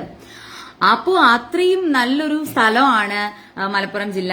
ആ മലപ്പുറം ജില്ലയിലാണ് നിള ഒഴുകുന്നത്. ആ നിളയുടെ തീരത്താണ് രാധാകൃഷ്ണന്റെ ക്ഷേത്രം വരണമെന്ന് ഞാൻ ആഗ്രഹിക്കുന്നത്. കാരണം ഇവിടെ നിന്ന് വെറും 1 മണിക്കൂറേ ഉള്ളൂ ഗുരുവായൂരിലേക്ക്. 1 മണിക്കൂർ ഇല്ല. ചമ്രോട്ടം പാലം കഴിഞ്ഞാൽ പിന്നെ തൃശ്ശൂരായി. അപ്പൊ ഗുരുവായൂരപ്പനെ കാണാൻ വരുന്നവരെ രാധാറാണിയെ കാണാൻ വരും. അത് എന്റെ സ്വപ്നമാണ് കേട്ടോ. എന്റെ സ്വപ്നം നടക്കുമെന്നൊന്നും എനിക്കറിയില്ല. ചിലപ്പോൾ ഞാൻ അപ്പൊ ജീവനോടെ പോലും ഉണ്ടാവില്ല. എന്നാലും നിങ്ങൾ ആരെങ്കിലും ഒക്കെ അത് നടത്തും എന്ന് എനിക്ക് പ്രതീക്ഷയുള്ളത് കൊണ്ടും ദേവു നടത്തുന്നു. അപ്പോ പ്രതീക്ഷ ഉള്ളതുകൊണ്ട് ഞാൻ എന്റെ ആ സ്വപ്നം അങ്ങോട്ട് പറഞ്ഞിടുകയാണ്. അപ്പൊ അങ്ങനെയുള്ള എന്റെ ഒരു ആഗ്രഹം, രാധാകൃഷ്ണന്റെ ക്ഷേത്രം വരണമെന്നുള്ള എന്റെ ഒരു ആഗ്രഹം ഞാൻ മോഹൻജിയോട് പറഞ്ഞിട്ടുണ്ട്. മോഹൻജിയോ അദ്ദേഹത്തിന്റെ കൂട്ടാളികളോ ആരെങ്കിലും എന്നെങ്കിലും ഒരു കാലത്ത് ഞാനൊന്നും ഇല്ലെങ്കിൽ പോലും എപ്പോഴെങ്കിലും ഇങ്ങനെ ഒരു ചിന്ത വരുമ്പോ ആരെങ്കിലുമൊക്കെ ഓർമ്മിപ്പിക്കുമായിരിക്കും, ഭഗവാൻ ഓർമ്മിപ്പിക്കുമായിരിക്കും. എന്റെ ഒരു ജന്മലക്ഷ്യം അതാണ്. അപ്പൊ രാധേയം ഭജൻസ് തുടങ്ങി. അപ്പൊ രാധേയം ഭജൻസ് ആർക്കും ഒരു എനിക്കൊരു ഉപജീവനല്ല അത്. ഒരു ക്ഷേത്രത്തിൽ പോയി 3 നേരം ഭക്ഷണം കിട്ടുമെങ്കിൽ ഞാൻ സന്തോഷമായിട്ട് അത് കഴിച്ച് ഞാൻ ജീവിക്കും. അത്രയുള്ള എന്റെ ഒരു ജീവിതം എന്ന് പറയുന്നത്. അപ്പൊ എന്റെ ഒരു എന്റെ ഒരു ലക്ഷ്യം എന്ന് പറഞ്ഞാൽ ഈ രാധേയം ഭജൻസ് ഒരുപാട് ഫേമസ് ആയ അതിൽ നിന്ന് കിട്ടുന്ന ഏർണിങ്സും ഈ രാധാകൃഷ്ണ ടെമ്പിളിന് വേണ്ടി യൂസ് ചെയ്യണം എന്നാണ് എന്റെ ആഗ്രഹം. അത് ഞാൻ രാധേയത്തിലെ കുട്ടികളോടെല്ലാം പറഞ്ഞു. നമുക്കിതൊരു പൈസയ്ക്ക് വേണ്ടിയിട്ടോ അല്ലെങ്കിൽ നമുക്കിതുകൊണ്ട് ഫെയിം ആവണം, നമുക്കിതുകൊണ്ട് വീട് വെക്കണം, കാർ വാങ്ങണം, ഇങ്ങനെയുള്ള ആഗ്രഹം കൊണ്ട് ആരും എന്റെ സ്വസ്തിക രാധേയം ഭജൻസിലേക്ക് ആരും വരണ്ട. ഇത് ഭഗവാനെ പ്രകീർത്തിക്കാനും ഭഗവാന്റെ കാര്യങ്ങൾ ചെയ്യാനും പിന്നെ രാധേകൃഷ്ണ ടെമ്പിള് അത് നമുക്ക് ഉണ്ടാക്കണം. ആ ഒരു സ്വപ്ന സാക്ഷാത്കാരത്തിലേക്കുള്ള ഒരു ചവിട്ടുപടിയാണ് ശ്രീ രാധേയം ഭജൻസ്. അപ്പം അങ്ങനെയാണ് ഞങ്ങളിത് തുടങ്ങിയത്. അപ്പോ എല്ലാവരും രാധ എന്ന് പറഞ്ഞാൽ തന്നെ സ്നേഹമാണ്. സ്നേഹം എന്ന് പറഞ്ഞാല് പരമമായ സ്നേഹത്തിന്റെ മൂർത്തിഭാവമാണ് രാധ എന്ന് പറഞ്ഞാൽ. എല്ലാവരോടും സ്നേഹമാണ്, എല്ലാവരോടും ക്ഷമയാണ്, കാരുണ്യാണ്. അപ്പൊ ആ രാധയെ എപ്പോഴും ഞങ്ങൾ രാധേ രാധേ എന്നല്ലേ പറയണത്. അപ്പൊ അങ്ങനെ എല്ലാവരോടും ആനന്ദിക്കാനും എല്ലാവരോടൊപ്പം എല്ലാവരോടൊപ്പം സ്നേഹമായിട്ട് എല്ലാവരുടെ മനസ്സിലും ആ ഒരു ആനന്ദം നിറയ്ക്കാൻ വേണ്ടിയിട്ട് എല്ലാവരെയും ചേർത്ത് പിടിക്കാൻ വേണ്ടിയിട്ട് ഉള്ള ഒരു സംരംഭമാണ് സ്വസ്തിക ശ്രീ രാധേയം ഭജൻസ്. അതുപോലെ തന്നെയായിരിക്കും എപ്പോഴെങ്കിലും ഇവിടെ രാധാകൃഷ്ണ ടെമ്പിൾ വരികയാണെങ്കിലും അഹിന്ദുക്കൾക്ക് പ്രവേശനം ഇല്ല എന്നുള്ള ബോർഡൊന്നും ഒരിക്കലും ഉണ്ടാവില്ല. എല്ലാവർക്കും വന്ന് രാധയുടെ മഹത്വം കേൾക്കാനും വൃന്ദാവനം ആസ്വദിക്കാനും വൃന്ദാവനത്തിലെ ഗോപികോപന്മാരാവാനുമുള്ള ഒരു അവസരമായിരിക്കും രാധാകൃഷ്ണ ടെമ്പിൾ. എപ്പോഴും ഭജൻസ് കേൾക്കാം. ഭഗവാന്റെ പല പേരുകളിലുള്ള ഭഗവാന്റെ ഭജൻസ് ഉള്ള ഒരു സ്ഥലമായിരിക്കും. അപ്പൊ ഗോപികോപന്മാരെല്ലാം വരണം സപ്പോർട്ട് ചെയ്യാൻ വേണ്ടിയിട്ട്. ഗോപികോപന്മാരെല്ലാവരും വന്ന് ഈ രാധ ടെമ്പിളില് വരണം. എന്നിട്ട് ഇതൊക്കെ എന്റെ സ്വപ്നങ്ങളാണ് കേട്ടോ. എന്നിട്ട് ഒരുപാട് എല്ലാവർക്കും ഭക്ഷണം കൊടുക്കണം, ചാരിറ്റി വർക്ക്സ് നടത്തണം, അങ്ങനെ ഒരുപാട് ആഗ്രഹങ്ങളുണ്ട്. ഇതേയൊക്കെ ഉള്ളു, ഇങ്ങനത്തെ ആഗ്രഹങ്ങളാണ് ഉള്ളത് കേട്ടോ. അപ്പൊ അത് ആർക്കെങ്കിലും ഒക്കെ ചിലപ്പോ ഭാവിയിൽ സാധിപ്പിക്കാൻ പറ്റുമായിരിക്കും. അതിന് ഞാൻ കണ്ടൊരു വ്യക്തിയാണ് മോഹൻജി എന്ന് പറയുന്നത്. അപ്പൊ മോഹൻജി മനസ്സിൽ അത് കരുതി വെച്ചിട്ടുണ്ടാവും. ചിലപ്പോ എപ്പോഴെങ്കിലും അത് നടത്തുമായിരിക്കും. ചിത്രമാക്കുക. അതെ, ചിത്രമാക്കണം, നിങ്ങളാക്കി എനിക്ക് തരണം. ഞാൻ ഇങ്ങനെ ഇപ്പൊ പറഞ്ഞില്ലേ, ഇതിപ്പോ ഞാൻ ഒറ്റയ്ക്ക് ഒരാൾ വിചാരിച്ചാൽ ഒന്നും നടക്കില്ല. നിങ്ങളും കൂടി അതിനെ എന്നെ കൂടെ സപ്പോർട്ട് ചെയ്യണം. അങ്ങനെ ഒരാൾ എനിക്ക് അതിന്റെ പിക്ചർ വരച്ചു തരും, എങ്ങനെയായിരിക്കും ആ ക്ഷേത്രം ഇരിക്കണെന്ന്. അപ്പോൾ ഞാൻ ഇത് വെച്ചിട്ട് ഞാൻ അതിലൊരു ഡ്രീം കാണട്ടെ. അപ്പോ ആ ക്ഷേത്രം എങ്ങനെയായിരിക്കും, ആ ക്ഷേത്രത്തിൽ എന്തൊക്കെ ആയിരിക്കണം വേണ്ടത്. ഒരു ഗോവർദ്ധനം വേണം, ഒരു നിളയുടെ ഒരു ഘട്ട് വേണം. ഇപ്പൊ നമ്മൾ ചെല്ലുമ്പോ കാളിയ ഘട്ട് ഉണ്ട്, പിന്നെ അവിടെ യമുന ആരതി ചെയ്യണ ഘട്ടില്ലേ, അതുപോലത്തെ ഒരു ഘട്ട് ഉണ്ടാക്കണം. ശരിക്കും റെപ്ലിക്ക ആയിരിക്കണം, വൃന്ദാവനത്തിന്റെ റെപ്ലിക്ക. ഇവിടുന്ന് എല്ലാവരും എന്നോട് പറയും, സ്വസ്തിക ഞങ്ങൾക്ക് വൃന്ദാവനത്തിൽ എന്നാ ഇനി പോവാൻ പറ്റുക, വൃന്ദാവനത്തിൽ എനിക്ക് ഇനി പോവാൻ പറ്റില്ലല്ലോ എന്ന് പറയണവർക്ക് വേണ്ടിയിട്ട് കേരളത്തില് ഉണ്ടല്ലോ വൃന്ദാവനം എന്ന് പറഞ്ഞിട്ട് കേരളത്തിലേക്ക് വരണം, ഈ മലപ്പുറത്തേക്ക് വരണം വൃന്ദാവനം കാണാൻ വേണ്ടിയിട്ട്.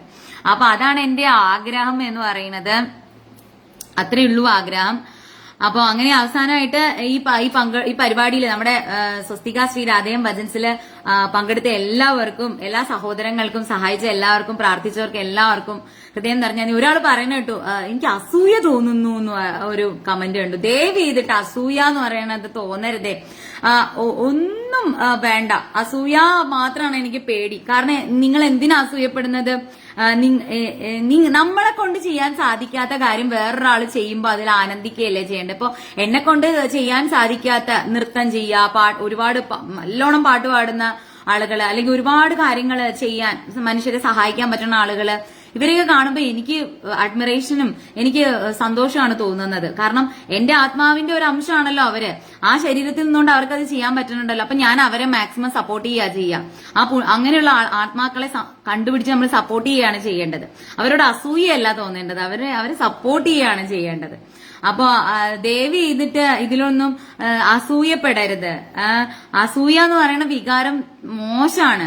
അസൂയ നമ്മളിൽ ഉണ്ടാവുമ്പോൾ നമ്മൾ താഴ്ന്നാ പോവുക. നമ്മൾ ഏറ്റവും ഉയർന്ന് ബലൂൺ പോലെ ഇങ്ങനെ ഉയർന്നു പോകണമെങ്കിൽ നമ്മുടെ മൈൻഡ് അത്രയും എംപ്റ്റി ആയിട്ട് നമ്മൾ അത്രയും എന്താ പറയാ ലൈറ്റ് ആയിട്ട് വരണം. നമ്മുടെ മനസ്സ് നമ്മളൊന്നുമല്ല എന്നുള്ള ചിന്തയിലേക്ക് എപ്പോഴും വരുമ്പോഴേ നമ്മൾ എപ്പോഴും ഉയർന്ന് ആ ബലൂൺ എന്തുകൊണ്ടാ ഇങ്ങനെ കൈ വിടുമ്പോൾ തന്നെ അത് പറന്ന് പൊങ്ങി പോണ എന്തുകൊണ്ടാന്നറിയോ? അതിന്റെ ഉള്ളിൽ എംപ്റ്റി ആണ്, ഒന്നുമില്ല. ആരോടും വിരോധമില്ല, വെറുപ്പില്ല, അസൂയയില്ല, വിദ്വേഷമില്ല, വെറുപ്പില്ല. അതുകൊണ്ട് അതിങ്ങനെ ഉയർന്നു പോകുവാണ്. അപ്പൊ അതുപോലെ നമ്മൾ ആകണം. അപ്പൊ അതാണ് എനിക്ക് എല്ലാവരോടും പറയാനുള്ളത്. അപ്പോ ഇനിയും ഭജന ചെയ്യുമ്പോ നമ്മുടെ മനസ്സില് വിഷമവും സങ്കടമൊക്കെ പോകും. ഇപ്പൊ ഞങ്ങൾ സ്റ്റേജിലിരുന്ന് ഇപ്പൊ ചെയ്താൽ എന്താ, എന്നോട് ചോദിച്ചു പല ഗോപികമാരും പറഞ്ഞു ഞങ്ങളും വരട്ടെ, ഞങ്ങളും കൂടട്ടെ. നിങ്ങളും വരണം. സ്റ്റേജിലിരുന്ന് ചെയ്താൽ എന്താ, അവിടെ സ്റ്റേജിന്റെ താഴെ ഇരുന്ന് ചെയ്താൽ എന്താ, നാമജപമല്ലേ. ആ സ്റ്റേജിൽ ഇരുന്ന ഒരു 5 പേർ അവർ കണ്ടാലേ, അങ്ങനെയൊന്നും ചിന്തിക്കരുത്. ഞങ്ങള് കുറെ പേർക്കുള്ള അവസരമായിട്ടാണെന്ന് പറയുമ്പോൾ ഞങ്ങൾ എവിടെ ഭജന അവതരിപ്പിക്കുമ്പോഴും അവിടുത്തെ കൂട്ടായിട്ട് നിങ്ങൾ വരണം. ചിലപ്പോൾ സ്റ്റേജിൽ ഇരുന്ന് പാടാൻ പറ്റിയില്ലെങ്കിലും ഞങ്ങളുടെ മുന്നിലിരുന്ന് നിങ്ങൾക്ക് പാടാം, നൃത്തം ചെയ്യാം. അതിൽ ആനന്ദം കണ്ടെത്തണം. അപ്പൊ അത് ഇങ്ങനെ കൂടിയാലേ പറ്റുള്ളൂ, അവിടെ വന്നിരുന്നാലേ പറ്റുള്ളൂ, അതിന് പറ്റില്ലെങ്കിൽ വേണ്ട, അങ്ങനെ ചിന്തിക്കുകയേ ചെയ്യരുത്. കാരണം നമ്മള് നാമം ജപിക്കുമ്പോ നമ്മുടെ എല്ലാ വിഷമങ്ങളും അകന്നു പോവുകയാണ് ചെയ്യുന്നത്. അപ്പോഴാണ് നമ്മൾ അപ്പൊ നമുക്ക് നല്ല ശാന്തി ലഭിക്കുകയാണ് ചെയ്യുന്നത്. കുറച്ചു നേരത്തേക്ക് നമ്മൾ ഒരുപാട് വൈബ്രന്റ് ആയി മാറും. അപ്പൊ നമ്മള് ഭയങ്കര ശാന്തിയിലേക്ക് നമ്മളെ നയിക്കുകയാണ് ചെയ്യണത് അവിടെ. അപ്പൊ ആ ശാന്തി സമാധാനത്തിനും വേണ്ടിയിട്ട് നമ്മൾ എപ്പോഴും പ്രവർത്തിച്ചുകൊണ്ടേയിരിക്കുക, നാമം ജപിച്ചുകൊണ്ടേയിരിക്കുക, നാമ സങ്കീർത്തനങ്ങൾ ചെയ്തുകൊണ്ടിരിക്കുക. അല്ലാണ്ട് ഇതൊരു മത്സരമായിട്ടോ അല്ലെങ്കിൽ വേറെ ഭജൻസ് വന്നു ഇനി നമ്മള് അങ്ങനെ ഒന്നും ഇതിനെ കാണരുത്. ഇതൊരു നാമജപ യജ്ഞമായിട്ട്. യജ്ഞം എത്ര പേര് നടത്തുന്നു, എത്ര ഋഷിമാര് എവിടെയെങ്കിലും ഇരുന്ന് യജ്ഞം നടത്തുന്നു. എന്തിനാ യജ്ഞം നടത്തുന്നത്? എല്ലാ ആളുകളുടെയും സന്തോഷത്തിനും സമാധാനത്തിനും വേണ്ടി യജ്ഞം നടത്തുന്നു. അതുപോലെ എല്ലാരും ഭജൻസ് ചെയ്യണ എല്ലാവരും ഏതെങ്കിലുമൊക്കെ ഇടങ്ങളിൽ ഇരുന്ന് അവര് ഭജൻസ് ചെയ്യട്ടെ, അവര് യജ്ഞം നടത്തട്ടെ, അവരെല്ലാ ആളുകളുടെയും നന്മയ്ക്ക് വേണ്ടിയിട്ട് പ്രാർത്ഥിക്കട്ടെ. അവിടെയൊക്കെ പോസിറ്റീവ് വൈബ്രേഷൻ ഉണ്ടാവട്ടെ, അവിടെയൊക്കെ ദൈവിക സാന്നിധ്യം ഉണ്ടാവട്ടെ, എല്ലാവരിലും ദൈവിക ചൈതന്യം ഉണ്ടാവട്ടെ. അപ്പൊ അതാണ് ഭജനയുടെ ലക്ഷ്യം എന്ന് പറയുന്നത്. അപ്പൊ എല്ലാവരും നമ്മുടെ ജീവിതം എപ്പോഴും നാമസ്മരണയിലും ഭക്തിയിലും നിറഞ്ഞിരിക്കാൻ വേണ്ടിയിട്ടാണ് ഈ നാമജപ യജ്ഞങ്ങളൊക്കെ നടത്തുന്നത്. അപ്പം മാഘമഹോത്സവം അതിന് സാക്ഷ്യം വഹിക്കാൻ സാധിച്ചു. ഈ യുഗധർമ്മങ്ങളില് എന്തൊക്കെ അയോധ്യ പുനർപ്രതിഷ്ഠമായി നമ്മുടെ ഈ കാലഘട്ടത്തിൽ തന്നെ ശ്രീരാമസ്വാമിയുടെ ആ ഒരു ക്ഷേത്രം ഉയർന്നു. അതൊരു സന്തോഷം. പിന്നെ ഇപ്പോ മാഘമഹോത്സവം 270 വർഷങ്ങൾക്ക് മുമ്പ് നിന്നുപോയത് അത് റീഇൻസ്റ്റേറ്റ് ചെയ്തു ഭഗവാൻ. എത്രയോ ആളുകള്, സത്യം പറഞ്ഞാൽ നമുക്കൊന്നും അറിയില്ല കേട്ടോ ഇതിന്റെ പിന്നിൽ പ്രവർത്തിച്ച ആളുകള്. നമ്മൾ ഈ മീഡിയാസിലോ ഒന്നിലോ ആരെയും കുറച്ച് ആളുകളെയൊക്കെ നമ്മൾ കാണുന്നുണ്ടെങ്കിലും ഇതിന്റെ മൈന്യൂട്ട് ആയിട്ടുള്ള ആളുകൾ വരുന്നുണ്ട്. സേവാഭാരതിയുടെ പ്രവർത്തകരായിക്കോട്ടെ, ചേച്ചിമാരായിക്കോട്ടെ, വോളണ്ടിയേഴ്സ് ചേച്ചിമാരായിക്കോട്ടെ, അവിടെ അഹോരാത്രം, പിന്നെ ഈ ക്ഷേത്രത്തിലുള്ള തിരുനാവായ ക്ഷേത്രത്തിലുള്ള ആളുകളായിക്കോട്ടെ, അവരൊന്നും ഉറങ്ങിയിട്ടില്ല എന്നാണ് ഞാൻ അറിഞ്ഞത് ദിവസങ്ങളോളം ഇതിന്റെ നടത്തിപ്പിന് വേണ്ടിയിട്ട്. അവിടെ വന്നിട്ടുള്ള സ്വാമിജിമാരായിക്കോട്ടെ, അവിടെ പലതരത്തിലുള്ള യജ്ഞങ്ങൾ നടന്നു. ത്രിമൂർത്തിമാരുടെ പൂജ, ചാത്തൻ പൂജ, യക്ഷി പൂജ, അഘോരി പൂജ, ഇങ്ങനെ നമ്മൾ എല്ലാ സ്കന്ദ പൂജ, നവഗ്രഹ പൂജ, ഇങ്ങനെ എന്തൊക്കെ പൂജകളാണെന്നറിയാം. ഈ പൂജകളൊക്കെ ആർക്ക് വേണ്ടിയിട്ടാണ് നടത്തിയത്? അവർക്ക് വേണ്ടിയിട്ടാണോ നടത്തിയത്? അല്ല. ലോക സമസ്ത സുഖിനോ ഭവന്തു, എല്ലാ മനുഷ്യരുടെയും നന്മയ്ക്ക് വേണ്ടിയിട്ടാണ് ഈ മാഘമഹോത്സവം ഇവിടെ നടന്നത്. ഇവിടെ സ്വാമി ആദ്യത്തെ കുറച്ച് ദിവസങ്ങളിൽ പിതൃക്കൾക്ക് വേണ്ടിയിട്ടുള്ള പൂജകളായിരുന്നു, പിന്നെ ദേവന്മാർക്കുള്ള പൂജകളായിരുന്നു, പിന്നെ ഋഷിമാർക്കുള്ള പൂജകളായിരുന്നു നടന്നിരുന്നത്. അങ്ങനെ എല്ലാത്തിനോടും എന്താ പറയുക, റെസ്പെക്ട് ചെയ്ത് എല്ലാത്തിനെയും ആദരിച്ചുകൊണ്ടുള്ള ഒരു സനാതന ധർമ്മം. നമ്മളെല്ലാം സനാതനികളാണ്, ഹിന്ദുസ് അല്ല, സനാതനികളാണ്. അവരിൽ ക്രിസ്ത്യൻ ഉണ്ടാവാം, മുസ്ലിം ഉണ്ടാവാം, ഹിന്ദുസ് ഉണ്ടാവാം, എല്ലാരും സനാതനികളാണ്. എല്ലാരും ധർമ്മമാണ് അനുസരിച്ച് ജീവിക്കുക. ധർമ്മം, ഒരാൾക്ക് ഒരു ധർമ്മമുണ്ട്, ഒരു ഉറുമ്പിന് പോലും ഒരു ധർമ്മമുണ്ട്. അത് അവര് ചെയ്യുക കറക്റ്റായിട്ട്. ആ ധർമ്മം ചെയ്ത് അയാൾ കറക്റ്റായിട്ട് ചെയ്തു കഴിഞ്ഞാൽ അയാളുടെ ജീവിതത്തിന്റെ പർപ്പസ് അതാണ്, അത് കഴിഞ്ഞു, അത്രേ ഉള്ളൂ. അപ്പൊ അതിനുള്ള ഒരു ചെറിയ ലൈഫ് സ്പാനിൽ നമ്മൾ നമ്മുടെ ധർമ്മം അനുസരിച്ച് ജീവിക്കുക. അത് ഏത് റിലീജിയനിൽ, ഏത് കാസ്റ്റില് ആയിക്കോട്ടെ, അവൻ സനാതനിയാണ്. അപ്പൊ അതാണ് സനാതന ധർമ്മം എന്ന് പറയുന്നത്. അപ്പോ എല്ലാവർക്കും സന്തോഷം. ഇതൊക്കെ പറയാനും എന്തെങ്കിലും എന്താ പറയാ, ഒരു മേ ബി ആ മോഹൻജിയുടെ കൂടെ വന്ന കുട്ടി, മോഹൻജിയുടെ അടുത്ത് ഞാൻ സംസാരിക്കാൻ വന്നപ്പോ മോഹൻജിയുടെ ആദ്യം എന്നെ അവർ തടഞ്ഞു കേട്ടോ. അപ്പൊ മോഹൻജിയുടെ കൂടെ വന്ന കുട്ടി ചോദിച്ചു ഇത് ആരാന്ന് ചോദിച്ചു. അപ്പൊ എന്റെ കൂട്ടുകാരി ശ്രീഷ പറഞ്ഞു ഇത് സ്വസ്തികയാണ്, സ്വസ്തികയ്ക്ക് കണ്ടോ ഇങ്ങനെ ഫോളോവേഴ്സ് ഒക്കെ ഉണ്ടെന്ന് പറഞ്ഞു. അപ്പോഴാണ് അവരെന്നെ അതിലേക്ക് അദ്ദേഹത്തിനോട് സംസാരിക്കാൻ എനിക്ക് അവസരം തന്നു. അപ്പൊ അതിനും കാരണം നിങ്ങളാണ്. ഒന്നുമല്ലാത്ത ഒരു ലേഡി അവർക്ക് ഇങ്ങനെയൊക്കെ ഉള്ള അവസരം എനിക്ക് തന്നു. നിങ്ങളെ വേറെ എങ്ങനെ എനിക്ക് കിട്ടുമായിരുന്നു? ഒരു മീഡിയാസിൽ ഒന്നും നമുക്ക് ആരും അറിയില്ല, നമ്മളെ അതിനുള്ള ഇതില്ല. എവിടെയെങ്കിലും പോയിട്ട് ആരെങ്കിലും ഒന്ന് റെക്കമെൻഡ് ചെയ്തിട്ട് എന്നെ സംസാരിക്കാനോ അങ്ങനെയുള്ള അവസരം എനിക്കില്ല. അപ്പൊ സ്വസ്തിക പേജിലുള്ള എന്റെ സാധാരണ ഗോപികോപന്മാര്, സാധാരണ എന്ന് പറഞ്ഞാല് അന്ന് കുംഭമേള കാണാനായിട്ട് ആദ്യത്തെ ദിവസം പോയപ്പോഴും അവിടെയുള്ള ക്ഷേത്ര ജീവനക്കാരെ പലരെ അറിയാം, വലിയ വലിയ ആളുകളെ ഒക്കെ എനിക്ക് അറിയാം, അവർക്കും എന്നെ അറിയാം. എല്ലാവരും സ്വസ്തിക സ്വസ്തിക എന്ന് പറയുന്നുണ്ടെങ്കിലും എന്നെ ആ നാരതി നടത്തുന്ന ഭൂമിയിലേക്ക് എത്തിക്കാനായിട്ട് ആരും വന്നില്ല. എല്ലാവരും ജഡ്ജിമാര്, അവിടെ വലിയ വലിയ ആൾക്കാര്, രാഷ്ട്രീയക്കാര്, വലിയ വലിയ പൊസിഷനിൽ ഇരിക്കുന്നവരെയൊക്കെ കൊണ്ടുപോകുന്നുണ്ട്. പക്ഷേ ആ സമയത്ത് ഞാനിങ്ങനെ വിചാരിച്ചു, ഭഗവാനെ എനിക്ക് എന്റെ ഒരു സ്വഭാവം എന്ന് പറഞ്ഞാൽ ഞാൻ ആരോടും പോയിട്ട് ഇങ്ങനെ റിക്വസ്റ്റ് ചെയ്യുക, അത് അങ്ങനെ എനിക്ക് ഇഷ്ടമല്ല. അതെന്തോ പോലെയാണ് എനിക്ക്. അപ്പൊ ഞാനിങ്ങനെ ആന്തിച്ച് നിന്നപ്പോഴാണ് സന്തോഷമായിട്ട് ഓടി വന്നിട്ട് ഇത് നമ്മുടെ കുട്ടിയാണ്, ഈ കുട്ടിയാണ് തിരുനാവയെ കുറിച്ച് എത്ര വീഡിയോ ചെയ്തിട്ടുള്ള കുട്ടിയാണെന്ന് പറഞ്ഞിട്ട് ഞാൻ ഇങ്ങനെ നിന്നു. ഭഗവാന് ഞാൻ എന്താ ചെയ്യാ, ഞാൻ എങ്ങനെ പോകും ഇത്രയും ആളുകളുടെ ഇവിടെ നിന്ന്, ഞാൻ എങ്ങനെ നീളായിരുതി, എനിക്ക് ഒരു തവണ ഒന്ന് കണ്ടാൽ മതി, നീളായിരുതി ഒന്ന് മുന്നിൽ നിന്ന് കാണണമെന്ന് ആഗ്രഹം. ഒറ്റ പ്രാവശ്യം നവമുകുന്ദ എനിക്ക് ആഗ്രഹം സാധിച്ചത്. പിന്നെ ഞാൻ ഈ പരിസരത്തേ വരില്ല എന്ന് ഞാൻ പറഞ്ഞു. പക്ഷെ എങ്ങനെ സാധിക്കൂ? എല്ലാരും അവിടെ നിന്ന് ഇവിടെ നിന്നൊക്കെ സ്വസ്തിക സ്വസ്തിക സ്വസ്തിക എന്നൊക്കെ പറയുന്നുണ്ടെങ്കിലും അവിടേക്ക് എങ്ങനെ എത്തും എന്ന് ഞാനിങ്ങനെ ആലോചിച്ചുകൊണ്ടിരുന്നത്. അപ്പൊ സന്തോഷേട്ടൻ ഓടി വന്നിട്ട് പറഞ്ഞു. അപ്പോ അവിടെ നിന്ന വോളണ്ടിയേഴ്സ് ഒക്കെ പറഞ്ഞു അങ്ങനെ ഗസ്റ്റ് ആയിട്ടൊന്നും ആരെയും കൊടുക്കുന്നൊന്നുമില്ല, ഇതാരാ എന്നൊക്കെ ചോദിച്ചു. അവിടെ നിന്ന ഈ ഇതിന്റെ പ്രവർത്തകരൊക്കെ ഇതാരാ എന്നൊക്കെ ചോദിച്ചു. അപ്പൊ ചേട്ടൻ പറഞ്ഞു ഇത് നമുക്ക് വളരെ വേണ്ടപ്പെട്ട ഒരു കുട്ടിയാണ്, ഇത് നമ്മുടെ ഒരു കുട്ടിയാണെന്നൊക്കെ പറഞ്ഞിട്ട് ആ ചേട്ടനാണ് ആദ്യം അവിടെ കൊണ്ട് എന്നെ ഞങ്ങള് പാലം കടക്കാൻ വേണ്ടിയിട്ടേ, അപ്പൊ നിള ആരതി തുടങ്ങാനായി ഞാൻ സ്നാനഘട്ടത്തിലേക്ക് പോകുന്നതേ ഉള്ളു. അപ്പൊ ഞാൻ അവിടെ സ്നാനഘട്ടത്തിന്റെ അവിടെ എത്തി. അപ്പൊ എനിക്ക് ഗസ്റ്റിന്റെ ഒരു പാസ് ഒക്കെ അടിച്ചു തന്നു കേട്ടോ ഇവര്. ആദ്യം ഒരു തരില്ല എന്ന് പറഞ്ഞപ്പോ സന്തോഷേട്ടൻ പറഞ്ഞു ഈ കുട്ടി നമുക്ക് വളരെ വേണ്ടപ്പെട്ട കുട്ടിയാണ് എന്നൊക്കെ പറഞ്ഞു. അടുത്ത് നിന്നവരൊക്കെ എന്നെ അറിയാം, പക്ഷെ ആരും ഒന്നും പറയുന്നില്ല കേട്ടോ. അപ്പോ ആള് പാസ് അടിച്ചു തന്നു. അവിടെ സന്തോഷമായിട്ട് അവിടെ കൊണ്ടുവന്നാക്കിട്ട് പറഞ്ഞു എനിക്ക് അവിടെ ജോലിയുണ്ട് മോള്. അപ്പൊ എന്റെ ഹസ്ബൻഡും മോളും ഉണ്ട്, നിങ്ങൾ ഇത് കാണിച്ചാൽ മതി എന്ന് പറഞ്ഞു. അവിടെ കുറെ വോളണ്ടിയേഴ്സ് നിൽക്കുന്നുണ്ട്. അവർ വലിയ വലിയ ആൾക്കാരൊക്കെ, വലിയ സമൂഹത്തില് ഒരുപാട് പൈസയുള്ള ഒരുപാട് സ്ഥാനങ്ങളുള്ള ആളുകളൊക്കെ അവിടെ നിൽക്കുന്നുണ്ട്. അപ്പൊ അവരെയൊക്കെ വള്ളത്തിൽ കയറ്റാനും എല്ലാത്തിനും. അപ്പൊ ഞാനും ഹസ്ബൻഡും മോളും ഇങ്ങനെ നിൽക്കായി, ഞങ്ങൾക്ക് പാസ് കിട്ടിയിട്ടുണ്ട് കയറ്റെന്ന് പറഞ്ഞു. അപ്പൊ അവര് പറഞ്ഞു ഇതല്ല, ഈ പാസ് ഒന്നും കൊണ്ടൊന്നും കയറാൻ പറ്റില്ല എന്ന് പറഞ്ഞിട്ട് അവരങ്ങോട്ട് അവര് പറഞ്ഞു ഇതൊന്നും അല്ല പാസ് എന്നൊക്കെ പറഞ്ഞു. അന്നേരം എനിക്കങ്ങ് സങ്കടം വന്നുപോയി. അപ്പൊ ഞാൻ അപ്പൊ അടുത്തുനിന്നൊരു അപ്പൊ അയാളും അപ്പുറത്തേക്ക് പോവാൻ നിൽക്കുക. എന്നിട്ട് ആൾ എന്നോട് അടുത്തുനിന്നൊരു വോളണ്ടിയർ, ആളുടെ പേരൊന്നും എനിക്ക് അറിഞ്ഞൂടാ, ആള് പറഞ്ഞു ഇത് എവിടെ നോക്കട്ടെ പാസ് കാണിക്കൂ എന്ന് പറഞ്ഞു. അപ്പൊ ഞാനിങ്ങനെ പാസ് ഇങ്ങനെ കാണിച്ചു കൊടുത്തു. പറഞ്ഞു ഇതൊന്നും അല്ല പാസ്, അഥവാ ഇത് പാസ്സാണെന്ന്, ഇതൊക്കെ ഞങ്ങൾ അടിച്ചു കൊടുക്കുന്ന പാസ്, അല്ലാതെ ഇത് പോലീസിന്റെ പാസ് ഒന്നും അല്ല. ഈ വള്ളം കടക്കാനൊന്നും ഇങ്ങനെ പറ്റില്ല.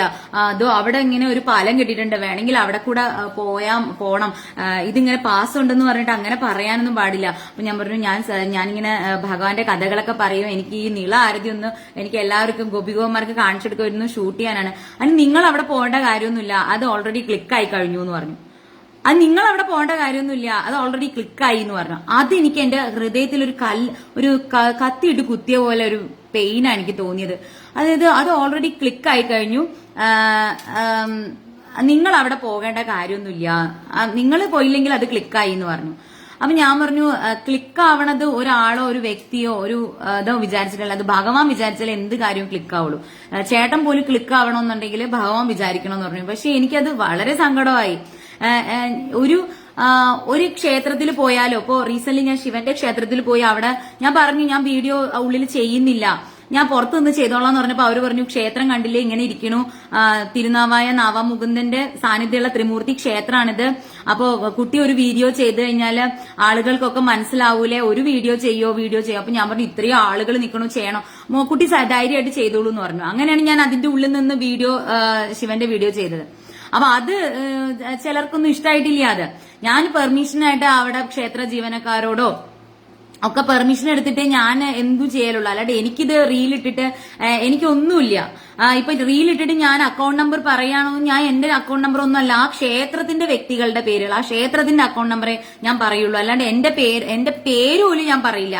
ഞാൻ വീഡിയോ ചെയ്യും, അല്ലെ അവരെനിക്ക് എന്തെങ്കിലും പൈസ തന്നിട്ടാണെങ്കിൽ അവരോട് ചോദിച്ചു നോക്കൂ, ഞാൻ ഏതെങ്കിലും ഒരു ക്ഷേത്രത്തിൽ പോയിട്ട് ഒരു വീഡിയോ എടുക്കണേന് ഞാൻ ഒരു രൂപ പോലും വാങ്ങിയിട്ടുണ്ടോ എന്ന് ചോദിച്ചു നോക്കൂ. എനിക്ക് കിട്ടണത് ഭഗവാന്റെ ഒരു വെണ്ണ, ഒരു പഴം, ചിലപ്പോൾ കുറച്ചു നേരം മുന്നിൽ നിന്ന് തൊഴാനുള്ള ഒരു സൗകര്യം അവർ ചെയ്തു തരും. അല്ലാണ്ട് ഒരു മോണിറ്ററി ബെനിഫിറ്റിന് വേണ്ടിയിട്ട് ഞാൻ ഇന്നുവരെ ഒരു ക്ഷേത്രത്തിൽ നിന്നും വീഡിയോ ചെയ്തിട്ടില്ല. അതുപോലെ ഇങ്ങനെ പൈസ തരാം വന്ന് വീഡിയോ ചെയ്യുമെന്ന് പറയുന്ന സ്ഥലത്ത് ഞാൻ പോയിട്ടുമില്ല. എനിക്ക് ഭഗവാൻ തോന്നണം, എനിക്ക് ഏതെങ്കിലും ക്ഷേത്രത്തിൽ പോകുമ്പോൾ എനിക്ക് വീഡിയോ ചെയ്യണം തോന്നിയാലേ ഞാൻ ചെയ്യാറുള്ളൂ. അത് ഗുരുവായൂരപ്പൻ ഭഗവാൻ തോന്നിക്കണാണ്. അല്ലാണ്ട് എന്നെ ഫോഴ്സ് ചെയ്തിട്ട് ഒന്നും ചെയ്യാൻ പറ്റില്ല, ബ്രൈബ് ചെയ്തിട്ട് പറയാൻ ഞാൻ സമ്മതിക്കില്ല. മനസ്സിൽ തോന്നുമ്പോ പറയും, അത് തോന്നണമ്പോ ഞാൻ അവിടെ ചോദിക്കും ചെയ്തോട്ടെ എന്ന് ചോദിച്ചിട്ട് അവര് ഓക്കെ പറയുകയാണെങ്കിലേ ഞാൻ ചെയ്യുള്ളൂ. അല്ലാണ്ട് ഞാൻ അങ്ങനെയൊന്നും ഒരു ക്ഷേത്രാചാരങ്ങളെയൊന്നും ധിക്കരിച്ചിട്ടൊന്നും ഞാൻ ഒരു വീഡിയോയും ഇന്ന് വരെ ചെയ്തിട്ടില്ല. ക്ഷേത്ര ജീവനക്കാർ പറയുകയാണത് ചെയ്യാൻ പാടില്ല എന്ന് പറഞ്ഞാൽ ഞാൻ ചെയ്യില്ല. അത് അവർ ചെയ്യുവോ, ഒന്ന് ഹെൽപ്പ് ചെയ്യോ എന്ന് ചോദിക്കുമ്പോൾ ഞാൻ ചെയ്യും. അത് മനസ്സിൽ തോന്നുമ്പോ ചെയ്യുക. അല്ലാണ്ട് ഇന്ന് വരെ മോണിറ്ററി ബെനിഫിറ്റ്സിന് വേണ്ടിയിട്ട് ഞാൻ എവിടെ. പിന്നെ എന്റെ വീഡിയോസ് നോക്കിക്കഴിഞ്ഞാൽ ചിലർ പറയും യൂട്യൂബിൽ കാശ് ഉണ്ടാക്കണം. എന്റെ മിക്ക വീഡിയോസിന്റെ ബാക്ക്ഗ്രൗണ്ട് മ്യൂസിക് ഉണ്ട്, ഇതൊക്കെ കോപ്പിറൈറ്റ് ഉള്ളതാണ്. അപ്പോ എനിക്ക് മോണിറ്ററി ബെനിഫിറ്റ്സിനാണെങ്കിൽ എന്തൊക്കെ വീഡിയോസ് ചെയ്യാം. ഞാൻ അനുഭവിക്കുന്ന അല്ലെങ്കിൽ ഞാൻ അറിയണതിന്റെ പകുതിയെ ഞാൻ ഇതിൽ കാണിക്കുന്നുള്ളൂ. അത് എനിക്ക് തോന്നണതേ കാണിക്കുള്ളൂ. അപ്പൊ ഞാൻ ഡെയിലി അനുഭവിക്കുന്ന, ഞാൻ ഡെയിലി കാണുന്ന പല കാര്യങ്ങളും എനിക്ക് വേണമെങ്കിൽ എല്ലാം വീഡിയോ ആയിട്ട് ചെയ്ത് യൂട്യൂബിൽ റീച്ച് എനിക്ക് എത്ര കൂട്ടാം, എനിക്ക് അതിന്റെ ആവശ്യമില്ല. ഞാനിപ്പോ അനുഭവിക്കുകയാണ് ചെയ്യണത്. ഭഗവത് അനുഭവങ്ങള് ഞാൻ ആസ്വദിക്കുകയാണ് ചെയ്യണത്. അപ്പൊ അദ്ദേഹം അങ്ങനെ പറഞ്ഞു, നിങ്ങൾ പോയിട്ട് വേണ്ട, നിങ്ങൾ പോയില്ലെങ്കിൽ ഇത് ക്ലിക്കായി എന്ന് പറഞ്ഞപ്പോ സങ്കടമായി എനിക്ക്. അപ്പൊ ഞാൻ അവിടെ നിന്നിട്ടൊന്ന് കരഞ്ഞു. കരഞ്ഞപ്പോ സന്തോഷമായിട്ട് ഓടി വന്നിട്ട് പറഞ്ഞു, ഈ കുട്ടി എന്താ പറ്റി? ഞാൻ പറഞ്ഞു, ചേട്ടാ ഞാൻ പോവാ ചേട്ടാ, ഞാൻ കാണുന്നില്ല ചേട്ടാ, ഭഗവാനോട് പറഞ്ഞിട്ട് ഞാൻ പോവാണ്, എനിക്ക് വല്ലാത്ത വിഷമം പോലെ തോന്നുന്നുണ്ടെന്ന് പറഞ്ഞപ്പോ ഇല്ല കുട്ടിയെ പോകണം എന്ന് പറഞ്ഞിട്ട് നീള ആരതി കാണേണ്ട സ്ഥലത്തേക്ക് ഞാൻ കരഞ്ഞ് ആണ് ഞാൻ അപ്പുറത്ത് എത്തിയത് കേട്ടോ. പക്ഷെ പിന്നീടുണ്ടായ അനുഭവങ്ങളൊക്കെ ഭഗവാൻ ഒരുപാട് സന്തോഷമാണ് പിന്നീടുള്ള അനുഭവങ്ങൾ എന്ന് പറയുന്നത്. ഞാൻ അപ്പുറത്ത് എത്തിയപ്പോഴത്തേനും എന്നിട്ട് നേരെ പോയിട്ട് നിളയിൽ കുളിച്ചു, സ്നാനം ചെയ്ത് കുളിച്ചു. എന്നിട്ട് പിന്നെ ഞാന് നേരെ അങ്ങോട്ട് കേറുമ്പോ നേരെ ആ നിള ആരതി നടക്കണതിന്റെ തൊട്ട് ബാക്കിലേക്ക് ഈ പാസ് ഉള്ളത് കൊണ്ട് ഞാൻ അതിലേക്ക് കേറി. പക്ഷെ എനിക്കറിയില്ല, ഞാൻ ഏറ്റവും ബാക്കിൽ പോയി ഇരിക്കാന്ന് പറഞ്ഞ് കേറിയപ്പോ ആണ് ഞാൻ പറയില്ലേ, ഗുരുവായൂരപ്പന്റെ ആളുകൾ എന്ന് പറഞ്ഞാൽ ഏറ്റവും നിഷ്കളങ്കരായിട്ടുള്ള സാധാരണക്കാരായ ആളുകളെ എന്നെ എപ്പോഴും സഹായിക്കണം. ഈ സന്തോഷേട്ടനായിക്കോട്ടെ, അവിടുത്തെ ഒരു സാധാരണ ക്ഷേത്ര ജീവനക്കാരനാണ്, അദ്ദേഹമാണ് ഓടി വന്നത്. ഒരുപാട് ആളുകൾക്ക് പരിചയം ഉണ്ടായിട്ടും ആരും സഹായിച്ചില്ല. അപ്പോ അവിടെ ഒരു വോളണ്ടിയർ ചേച്ചി, ആ ചേച്ചി ഓടി വന്നിട്ട് സ്വസ്തികാന്ന് പറഞ്ഞിട്ട് എന്നെ കെട്ടിപ്പിടിച്ചിട്ട് ഞാൻ പറഞ്ഞു ചേച്ചി എന്ന് പറഞ്ഞിട്ട് ഓടി വന്നിട്ട് എന്നെ ഫ്രണ്ടിൽ കൊണ്ടുവന്ന് ഇരുത്തി. ആ നീള ആരതി നടത്തുന്നതിന്റെ ഫ്രണ്ടിൽ കൊണ്ടുവന്ന് ഇരുത്തിയപ്പോ വേറെ വോളണ്ടിയേഴ്സ് പറഞ്ഞു ഇവിടെ ഇരിക്കാൻ പറ്റില്ല, ഇവിടെ സ്വാമിജിമാർ ഇരിക്കുന്ന സ്ഥലമാണ്, മത്സ്യ മാംസാദികൾ കൂട്ടിയിട്ടൊന്നും ഇവിടെ ഇരിക്കാൻ പാടില്ല എന്ന് പറഞ്ഞു. അപ്പൊ ആ ചേച്ചി പറഞ്ഞു ഇത് സ്വസ്തികയാണ്, ഒന്ന് ഇവിടെ ഇരുന്നോട്ടെ, ആ കുട്ടി നമ്മുടെ കുട്ടിയാണ് എന്ന് പറഞ്ഞു. അപ്പൊ എനിക്ക് സത്യം പറഞ്ഞ എന്റെ ഹൃദയം നിറഞ്ഞു. ഗുരുവായൂരപ്പൻ ഏതൊക്കെ വഴിയാണ്, ഏതൊക്കെ ഗോപികന്മാര് വഴിയാണ് എന്നെ സഹായിക്കുന്നത്, അവൾ ഇവിടെ ഇരുന്നോട്ടെ. അപ്പൊ ആള് പറഞ്ഞു അങ്ങോട്ട് നീങ്ങിയിരിക്കണം എന്ന് പറഞ്ഞു. അപ്പൊ ആ ചേച്ചി പറഞ്ഞു ഇല്ല, അവൾ ഇവിടെ ഇരുന്നോട്ടെ, അവൾ ഇവിടെ ഇരിക്കണം, അവൾ ഇവിടെ ഇരിക്കേണ്ട കുട്ടിയാന്ന് പറഞ്ഞു ആ ചേച്ചി. അവിടെ ആ ചേച്ചി എന്റെ അടുത്ത് വന്നിരുന്നിട്ട് പറഞ്ഞു ഒരു വിളക്ക് സ്വസ്തിക കത്തിക്കണം കേട്ടോ, ഒരു വിളക്ക് സ്വസ്തിക തെളിക്കണം കേട്ടോ എന്ന് പറഞ്ഞു. ആ ആരതി ഒഴിയണ ഒരു വിളക്ക് എനിക്ക് തെളിക്കാൻ പറ്റി. ഞാൻ അവിടെ ഇരുന്നിട്ട് ആ ചേച്ചി എന്റെ കൂടെ പാടി, ഞാൻ അവിടെ ഇരുന്ന് പാട്ട് പാടി. പിന്നെ അത് മറുനാടൻ മലയാളി എന്ന് പറഞ്ഞ ഏതോ ചാനലിലൊക്കെ അത് വന്നു. അതെനിക്ക് പിന്നീട് ആരൊക്കെ അയച്ചു തന്നു കേട്ടോ. അവിടെ ഇരുന്നിട്ട് ഞാൻ ഭഗവാന്റെ പാട്ടുകൾ പാടി, ഭജൻസ് പാടി. പിന്നെ ഭജൻസ് പാടുമ്പോഴൊക്കെ ബാക്കിൽ ഇരുന്നുകൊണ്ട് ചില ആളുകൾ ഇതെന്തുവാ ചെയ്യണേന്നൊക്കെ പറയും. ഇങ്ങനെയാണ് നമ്മുടെ ഈ ലോകം എന്ന് പറയണത്.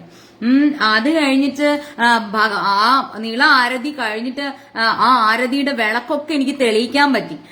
ഞാൻ അത് മുന്നിലിരുന്ന് കണ്ടു, ആസ്വദിച്ചു, നിറയെ പാട്ടൊക്കെ പാടി. അത് കഴിഞ്ഞിട്ട് പണ്ഡിറ്റ്മാരുടെ അടുത്തുനിന്ന് പ്രസാദമൊക്കെ മേടിച്ച് അത് കഴിഞ്ഞതിന് ശേഷമാണ് പിന്നെയും അത്ഭുതങ്ങൾ സംഭവിക്കുന്നത്. അതായത് അത് കഴിഞ്ഞൊരു സ്വാമിജി അവിടെ നിന്ന് പരിചയപ്പെട്ടു, ഒരു ലാൽ സായി എന്ന് പറഞ്ഞ സ്വാമിജി. അവിടെ സ്വാമിജി പറഞ്ഞു ഞങ്ങൾ ലാസ്റ്റ് വരെ അവിടെ നിന്നു കേട്ടോ. നമ്മള് ആ ശ്രീചക്രം ചെയ്യണ ആ ശ്രീചക്രത്തിന്റെ സ്ഥലത്ത് അവിടെയൊക്കെ പോയി കേട്ടോ. അവിടെ പോയി തൊഴുതു, എല്ലാം കഴിഞ്ഞു. അവിടെ ചാത്തൻ പൂജ നടക്കുമായിരുന്നു, അവിടെയൊക്കെ പോയി. എന്നിട്ട് ഞങ്ങള് ഒരു 11 മണിയായപ്പോഴത്തേക്ക് തിരിച്ചു പോകാനുള്ള വള്ളത്തില്. അപ്പൊ ക്ഷേത്രത്തിലുള്ള ആളുകൾ അന്നാണ് ഇത്ര തൊഴാൻ വരുന്നത്, മീൻസ് നിള ആരതി കാണാൻ വരുന്നത്. ഞാൻ കരഞ്ഞതൊക്കെ എല്ലാവരും തിരുനാവായ അമ്പലത്തിലെ എല്ലാ ആളുകളും അറിഞ്ഞു. എന്നിട്ട് സ്വസ്തിക്ക് എന്തിനാ കരഞ്ഞത്? അപ്പൊ ഞാൻ പറഞ്ഞു നിങ്ങളൊന്നും എന്നെ ഹെൽപ്പ് ചെയ്തില്ലല്ലോ, ഞാൻ എത്ര പ്രാവശ്യം ഇവിടെ വന്നിട്ടുള്ളതാണ്, എന്നിട്ട് ഭഗവാന്റെ വീഡിയോ എത്ര ചെയ്തു, എന്നിട്ട് സന്തോഷേട്ടൻ കണ്ടോ എന്നെ ഹെൽപ്പ് ചെയ്ത് കണ്ടോ എന്നൊക്കെ പറഞ്ഞിട്ട് അപ്പൊ അവര് പറഞ്ഞു എന്നാ പിന്നെ ഞങ്ങളുടെ കൂടെ എന്നാ തിരിച്ചു പോവാന്ന് പറഞ്ഞിട്ട് തിരിച്ച് വള്ളത്തിലാണ് അവരുടെ കൂടെയാണ് പോയത്.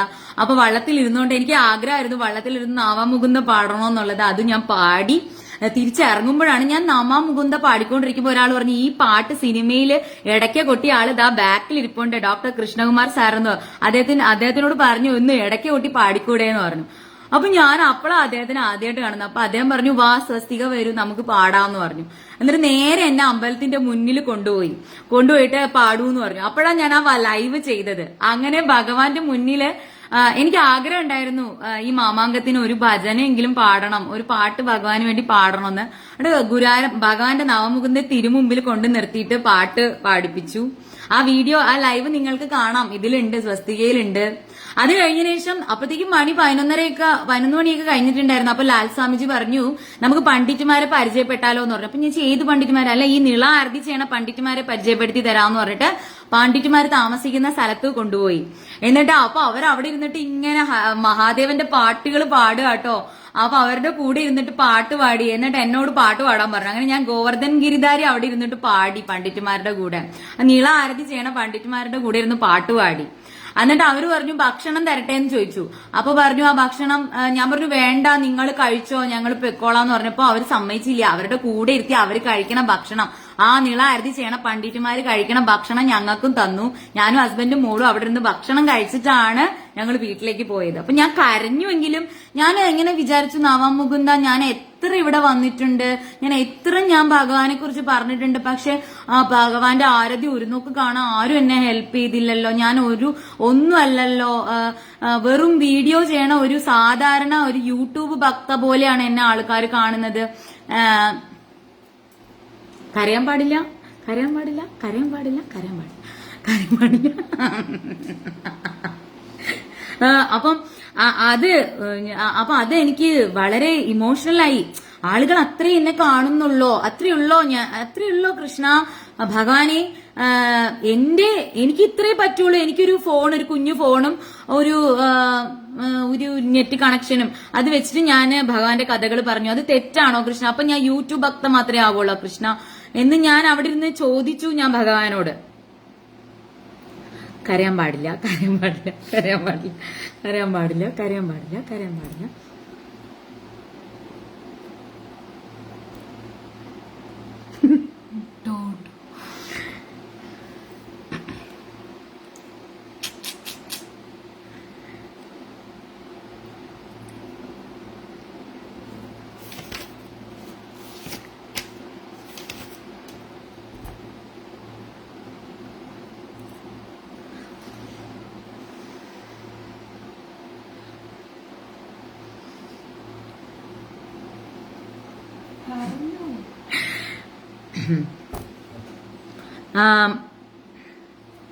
ഇമോഷൻസ് വെച്ചിട്ട് മറ്റുള്ളവരുടെ ഇതിന്ന് കാശുണ്ടാക്കണ വെറും യൂട്യൂബ് ഭക്ത മാത്രമാണോ ഞാന് ഭഗവാനെ?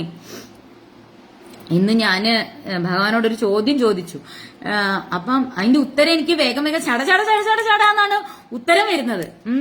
അപ്പൊ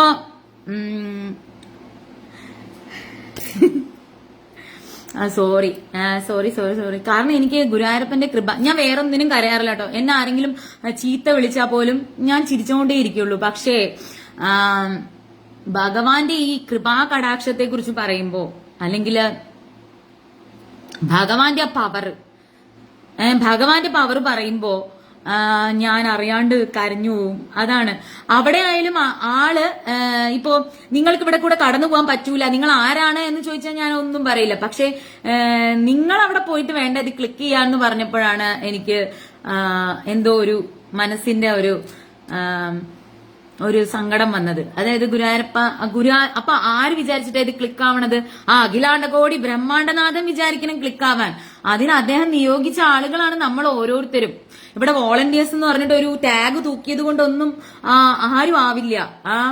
അദ്ദേഹം നിശ്ചയിക്കണം ആരെവിടെ എന്ത് ചെയ്യണം എന്നുള്ളത്. അപ്പൊ അങ്ങനെയാണ്. പള്ളിപ്പാന തുടങ്ങുകയാണ് അമ്പലപ്പുഴയ്ക്ക് വരണ ഒരു ചേച്ചി ഇന്നലെ ഗുരുവായൂർ കണ്ടപ്പോ പറഞ്ഞു, പള്ളിപ്പാന എന്ന് പറഞ്ഞ ഒരു സംഭവം 12 വർഷത്തിൽ ഒരിക്കലും അമ്പലപ്പുഴയിൽ നടക്കണതാണ്, ഒന്ന് പറയോ സ്വസ്തിക എന്ന് പറഞ്ഞു. അതെ ചേച്ചി, ഞാൻ പറഞ്ഞിട്ടുണ്ട് അമ്പലപ്പുഴ ക്ഷേത്രത്തിൽ പള്ളിപ്പാന നടക്കണ ഡേറ്റ് എത്രാന്നും കൂടെ ഒന്ന് താഴത്ത് എഴുതുവോ? ആ ഡേറ്റും കൂടെ ഒന്ന് പറയോ? അപ്പോ എനിക്ക് അത് എല്ലാവരിലേക്കും പറയാം. അപ്പോ ഇതാണ് മീഡിയാസ് അല്ലെങ്കിൽ മീഡിയ വഴിയോ ഒന്നും നമുക്ക് കാണിച്ചു തരാൻ സാധിക്കാതെ. ഞാൻ തിരൂർ ദിനേശ് എന്ന് പറഞ്ഞ ഒരു വ്യക്തിയെ കുറിച്ച് ഞാൻ നിങ്ങൾക്ക് പറഞ്ഞു തന്നു. അദ്ദേഹം എന്ന് പറയുന്നത് അദ്ദേഹത്തിന്റെ അങ്ങനെ ഒരുപാട് വ്യക്തിത്വങ്ങളെ എന്നെക്കൊണ്ട് കഴിയണവരെയൊക്കെ ഞാൻ ഈ സ്വസ്തിക പേജിലൂടെ പരിചയപ്പെടുത്തുന്നുണ്ട്. അത് എനിക്കിപ്പോ യൂട്യൂബിൽ നിന്ന് ഒന്നും കിട്ടിയില്ലെങ്കിലും ഞാൻ അതൊന്നും ഡോൺ കെയർ ആണ്. എനിക്ക് ഡോൺ കെയർ ആണ്. 3 നേരം ഒരു ഇഡ്ലി സാമ്പാർ അല്ലെ ഒരു കഞ്ഞി, ഒരു കഞ്ഞിയും ഒരു അച്ചാറും ഉണ്ടെങ്കിൽ 2 നേരം മതി എനിക്ക് ഭക്ഷണം. അല്ലെങ്കിൽ ഒരു ഓട്സ് ഒരു കുറച്ച് ഡ്രൈ ഫ്രൂട്ട്സ് ആയിട്ട് അടിച്ചു കുടിക്കും ഞാൻ. അതാണ് എന്റെ രാവിലത്തെ ഭക്ഷണം. അതിന് ഈ ഭക്ഷണത്തിന് വേണ്ടിയിട്ട് ജീവിക്കുന്ന ആളല്ല ഞാൻ, വേറെ എന്തെങ്കിലും കാര്യങ്ങൾക്ക് വേണ്ടിയിട്ട് ജീവിക്കുന്ന ആളുള്ള. അപ്പൊ എനിക്ക് എന്റെ പർപ്പസ് ഗുരുവായൂരപ്പന്റെ കാര്യം പ്രചരിപ്പിക്കുക എന്നുള്ളത് ഞാൻ തിരിച്ചറിഞ്ഞു കഴിഞ്ഞു. എന്റെ ജന്മോദ്ദേശം ഞാൻ തിരിച്ചറിഞ്ഞു കഴിഞ്ഞതാണ്. ഈ ജന്മദിനത്തിലൂടെ എന്റെ പകുതി ആയുസോളം കഴിഞ്ഞു കഴിഞ്ഞു. ഇനി എനിക്ക് വളരെ കുറച്ച് ദിവസങ്ങളോ വളരെ കുറച്ച് വർഷങ്ങളേ ഉള്ളൂ. അത് ഞാൻ തിരിച്ചറിയുന്നുണ്ട്. അപ്പൊ അതിനുള്ളിൽ എനിക്ക് ചെയ്യാൻ പറ്റണ കാര്യങ്ങൾ ഗുരുവായൂരപ്പന് വേണ്ടി ഭഗവാന് വേണ്ടി ചെയ്യണം. അതിനെന്നെ ആരിനി എന്തൊക്കെ വൃത്തികേട് പറഞ്ഞാലും ഞാൻ മൈൻഡേ ചെയ്യില്ല. ഞാൻ മുന്നോട്ട് സധൈര്യം ഇങ്ങനെ പോയിക്കൊണ്ടിരിക്കും. ഏതെങ്കിലും ക്ഷേത്രക്കാർ എന്നോട് വന്ന് എനിക്ക് ജെന്യൂൻ ആണെന്ന് തോന്നണ ആളുകളെ ഞാൻ സപ്പോർട്ട് ചെയ്യും. ഞാൻ ക്ഷേത്രങ്ങൾ തോറും നടക്കും. ചില ആളുകൾ പറയും ഇവളെ ഇങ്ങനെ അഴിച്ചു വിട്ടിരിക്കുകയാണോ ക്ഷേത്രങ്ങൾ തോറും നടക്കണെന്ന് എന്നൊക്കെ പറഞ്ഞ് എന്നെ എന്തൊക്കെയോ പറയാറുണ്ട്. ഇതൊന്നും എന്നെ ബാധിക്കുന്ന വിഷയമല്ല. എനിക്ക് കുറച്ച് നാളേ ഉള്ളൂ. അതിനു മുന്നേ എനിക്ക് ചെയ്യേണ്ട എന്താണ് miles to go before I sleep. കുറച്ച് വർഷം കൂടെ ഉള്ളൂ. അതിനുള്ളിൽ എനിക്ക് ചെയ്യാൻ പറ്റുന്ന കാര്യങ്ങളൊക്കെ എനിക്ക് ചെയ്തു തീർക്കണം. പള്ളിപ്പാന ഫെബ്രുവരി 8 മുതൽ 22 വരെ നമ്മുടെ സ്വന്തം അമ്പലപ്പുഴ ആണ്. അപ്പൊ അത് എന്താ പറയാ, എല്ലാവരും ചെല്ലാ. അത് വൻ വിജയമാക്കി മാറ്റുക. പള്ളിപ്പാന ഫെബ്രുവരി 8 തുടങ്ങാണ്. ഞാൻ ആദ്യമായിട്ടോ ഇങ്ങനെ ഒരു സംഭവം കേൾക്കുന്നത്. ഇങ്ങനെ അമ്പലത്തിൽ അങ്ങനെ ഒരു സംഭവം ഉണ്ടെന്നുള്ളത് ശിവപാർവതിമാരുടെ എന്തോ ഒരു കഥയാണത്. അത് ഞാൻ പിന്നെ ഒരു ദിവസം വന്ന് പറയാം. അപ്പൊ അങ്ങനെ അപ്പൊ അത്രയേ ഉള്ളൂ. അങ്ങനെ ഭഗവാൻ, ഞാനിങ്ങനെ വിചാരിക്കും ഏത് ക്ഷേത്രങ്ങളിൽ ചെന്നാലും വലിയ വലിയ ആളുകളൊന്നും അല്ല എന്നെ സഹായിക്കുന്നത്. ചിലപ്പോ അവിടെ കൊട്ടുന്ന ആള്, അവിടെ ചിലപ്പോ അടിച്ചു വാരുന്ന ചേച്ചിയായിരിക്കും. നമ്മുടെ ഗുരുവായൂർ ക്ഷേത്രത്തിൽ പോയി കഴിഞ്ഞാൽ എന്നെ ഏറ്റവും അധികം സഹായിക്കുന്നത് ആരാന്നറിയോ? പ്രിയ എന്ന് പറഞ്ഞൊരു ചേച്ചിയുണ്ട്. അന്നലക്ഷ്മി ഹാളിൽ നിൽക്കും.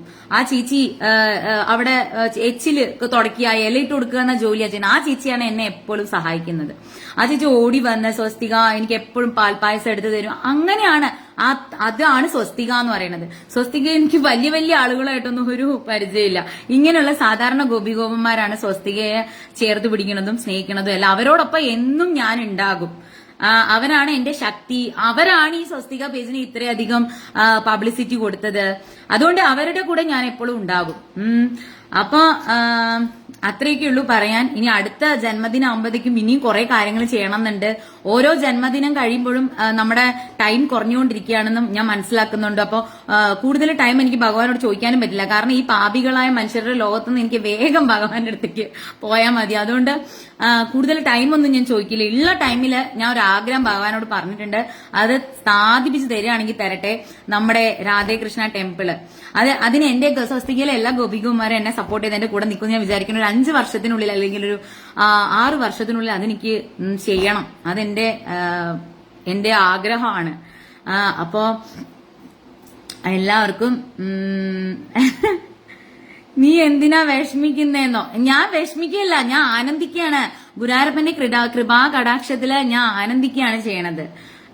അപ്പൊ ആ ആനന്ദമാണ് ഞാൻ നിങ്ങൾക്ക് ഷെയർ ചെയ്തത്. അതായത് നമ്മളിങ്ങനെ നിക്കൂലേ, അയ്യോ ആരാ എന്താ. ഞാൻ ശ്രീശനോട്, അതായത് എന്റെ കൂടെ ശ്രീശയും എന്റെ കൂട്ടുകാരിമാരും വന്നു. അപ്പോ അവരെന്നോട് ചോദിച്ചു നീള ആരതി കാണാൻ പറ്റുമോ, എന്ത് ചെയ്യാൻ പറ്റും, തൊഴാൻ പറ്റുമോ. ഞാൻ പറഞ്ഞു എന്റെ കൂടെ വരാ. ഗുരുവായൂരപ്പൻ എന്താണോ ചെയ്യണത് അതുപോലെ ഗുരുവായൂരപ്പന്റെ നിശ്ചയം പോലെ നടക്കട്ടെ. ഒന്നും ആഗ്രഹിക്കരുത്.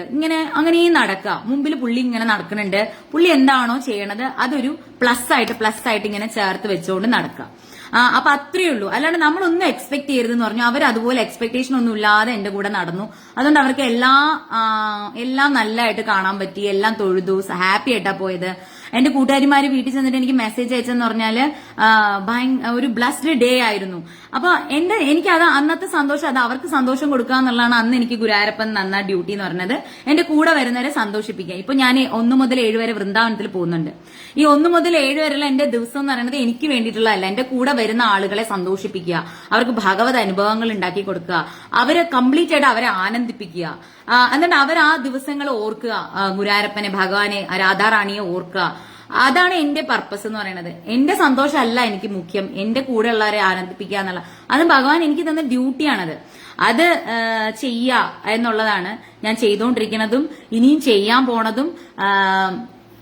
എന്റെ ഒരുപാട് ഇഷ്ടങ്ങള്, സ്നേഹം, എന്റെ ഒരുപാട് ആനന്ദങ്ങള്, സുഖങ്ങളൊക്കെ ഞാൻ വേണ്ടാന്ന് വെക്കുന്നത് ഭഗവാന് വേണ്ടിയിട്ടാണ്. കാരണം എനിക്ക് ഭഗവാൻ ഒരു വലിയ ഉത്തരവാദിത്തമാണ് തന്നിരിക്കുന്നത്.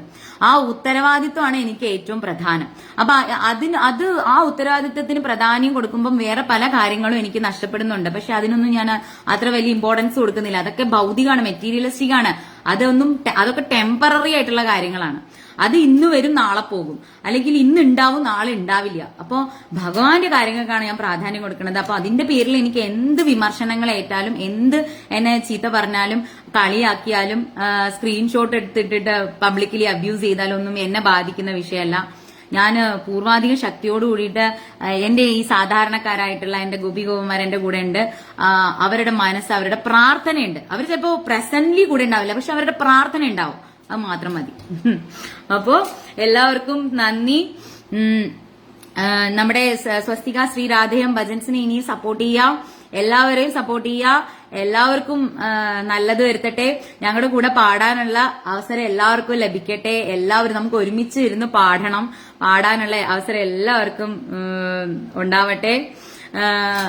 എല്ലാവർക്കും അതെ, സ്വസ്തികാജിക്ക് ഇനിയൊരു ജന്മം വേണ്ട. സ്വസ്തികാജി ഗോലോകത്ത് അതെ അയ്യോ അത് മതി. ഇത് ഇനി വേണ്ട. ഇനി ഒരു പർപ്പസ് കഴിഞ്ഞു. ഇനി മാത്രല്ല, ഇനി സത്യയുഗം വരികയല്ലേ. നമ്മള് ചെയ്യാൻ പറ്റണൊക്കെ ചെയ്തു കഴിഞ്ഞു. എനിക്ക് തോന്നുന്നു നമ്മള് ഇല്ലാണ്ടാവുമ്പോഴാണ് നമ്മുടെ കാര്യങ്ങൾ കൂടുതലായിട്ട് ആളുകൾ കാണുക. അപ്പോ ഇതൊക്കെ ഒരു മെമ്മറീസ് ആയിട്ട്, അല്ലെങ്കിൽ ഇതൊക്കെ ഒരു ഇൻസ്പിറേഷൻ ആയിട്ട് അവിടെ കിടക്കും. അപ്പോഴാണ് ആളുകൾ കൂടുതലായിട്ട് അത് ശ്രദ്ധിക്കുക. ഞാൻ പലപ്പോഴും അങ്ങനെയുള്ള പല വ്യക്തിത്വങ്ങൾ, ഇപ്പൊ ഇന്ന് രാവിലെ ഞാൻ കണ്ട അയ്യാ വൈകുണ്ഠ സ്വാമികളുടെ ഒരു ഇത് വരുന്നുണ്ട്, ഒരു വലിയൊരു അദ്ദേഹത്തിന്റെ മെമ്മറി ആയിട്ട് ഒരു സംഭവം വരുന്നുണ്ട്. ഈ അയ്യാ വൈകുണ്ഠ സ്വാമികളെ കുറിച്ച് ഒരാൾക്കും പോലും അറിയില്ല എന്താ അദ്ദേഹം ചെയ്തിട്ടുള്ളത്, എന്തായിരുന്നു അദ്ദേഹത്തിന്റെ ജീവിതം എന്നുള്ളത് ഒരാൾക്കും അറിയില്ല. അപ്പൊ മരണപ്പെട്ടതിന് ശേഷം ആദ്യം ജീവനോടിരുന്നപ്പോ അത്രത്തോളം ഉണ്ടാവില്ല. പക്ഷെ നമ്മളിപ്പോ PSC പഠിക്കുന്നുണ്ട്, അത്രയൊക്കെ ഉള്ളൂ. അല്ല, അദ്ദേഹത്തെ കുറിച്ച് ഒരുപാടുണ്ട് പഠിക്കാൻ. അദ്ദേഹം എന്തായിരുന്നു, അദ്ദേഹത്തിന്റെ ജീവിതം, അത് കടന്നുപോയ വഴികൾ, അദ്ദേഹം എങ്ങനെയായിരുന്നു ഭക്തനായി മാറിയത്, ഒരുപാട് കാര്യങ്ങളുണ്ട്. ഇതൊക്കെ ഇപ്പോഴാണ് ആളുകൾ അനലൈസ് ചെയ്യുന്നതും ആളുകൾ പഠിക്കുന്നതും അദ്ദേഹത്തെ ഉയർത്തിക്കൊണ്ടുവരുന്നത്. അപ്പൊ നമ്മൾ ജീവനോടെ ഉണ്ടാവുമ്പോൾ ഇതിനൊന്നും വലിയൊരു പ്രാധാന്യം ഉണ്ടാവില്ല. അതുകൊണ്ട് ഞാൻ മനസ്സിലാക്കുന്നത് കുറെ കൂടെ കാലം കഴിയുമ്പോൾ, ഒരു 10-70 വർഷമൊക്കെ കഴിയുമ്പോഴായിരിക്കാം ചിലപ്പോൾ സ്വസ്തികയിലുള്ള കഥകൾക്ക് കൂടുതൽ ഇൻസ്പിറേഷൻ, കൂടുതൽ ആളുകൾക്ക് അതൊരു പ്രചോദനമായി മാറുന്നത്. ഇതിപ്പോ ഞാൻ ഇന്നിന് വേണ്ടിയിട്ടല്ല പറയണത്, ഇതൊരു 50 വർഷത്തിന് ശേഷമുള്ള ടോക്കാണ് ഞാൻ ഇപ്പൊ നടത്തുന്നത്. അപ്പൊ നമ്മൾ ആരും ജീവനോടെ ഉണ്ടാവില്ല, അറിയില്ല. അപ്പോ എല്ലാവർക്കും നന്ദി. ഞാനൊരു പാട്ട് പാടിയിട്ട് എന്റെ ഈ എളിയ വെറുപ്പിക്കൽസ് അവസാനിപ്പിക്കാൻ പോവുകയാണ്. ഏത് പാട്ടാ കൃഷ്ണ പാടാം? നാവാമുകുന്ദൻ. നാവാമുകുന്ദ ഹരി ഗോപാലക പാഹി മുകുന്ദ ഹരി വരദായക യദു നന്ദന സുന്ദര നാവാ മുകുന്ദ ഹരി ഗോപാലക പാഹി മുകുന്ദ ഹരി വരദായക യദു നന്ദന സുന്ദര നാവാ മുകുന്ദ ഹരി ഗോപാലക പാഹി മുകുന്ദ ഹരി. സ്വസ്തികയിലെ എല്ലാ ഗോപികന്മാർക്കും നല്ലൊരു ദിവസം ആശംസിക്കുന്നു. എല്ലാവരും സന്തോഷമായിട്ട് ഹാപ്പി ആയിട്ടിരിക്കുക, സ്നേഹത്തോടെ ഇരിക്കുക. നിങ്ങൾക്ക് എന്ത് വിഷമം ഉണ്ടെങ്കിലും എന്നോട് പറയാം. ഇൻസ്റ്റാഗ്രാമിലൊക്കെ വന്നിട്ട് നിങ്ങൾക്ക് മെസ്സേജ് ഇടാം. നിങ്ങൾക്ക് ആരും കേൾക്കാനില്ല എന്ന് തോന്നിക്കഴിഞ്ഞാൽ, നിങ്ങൾക്ക് ഭഗവാനോടും പറഞ്ഞിട്ടും കേൾക്കണില്ല എന്ന് നോക്കിക്കഴിഞ്ഞാൽ നിങ്ങൾക്ക് എന്നോട് പറയാം. ചിലപ്പോൾ റെസ്പോണ്ട് ചെയ്തില്ലെങ്കിൽ ഒരു ചെറിയ ലവ് സിമ്പിൾ ആയിട്ടെങ്കിലും ഞാൻ നിങ്ങൾക്ക് റെസ്പോണ്ട് ചെയ്യും. ഞാൻ കേൾക്കും സമയം എടുത്തിട്ട്. അപ്പോ ആരുമില്ല എന്ന് തോന്നണ്ട, ഭഗവാനും ഉണ്ട്, സ്വസ്തികയുണ്ട്, രാധാറാണി ഉണ്ട്, എല്ലാവരും ഉണ്ട് നിങ്ങളുടെ കൂടെ കേട്ടോ. അപ്പൊ സന്തോഷമായിട്ടിരിക്കുക. ഹരേ കൃഷ്ണ, ജയ ശ്രീ രാധേ രാധേ.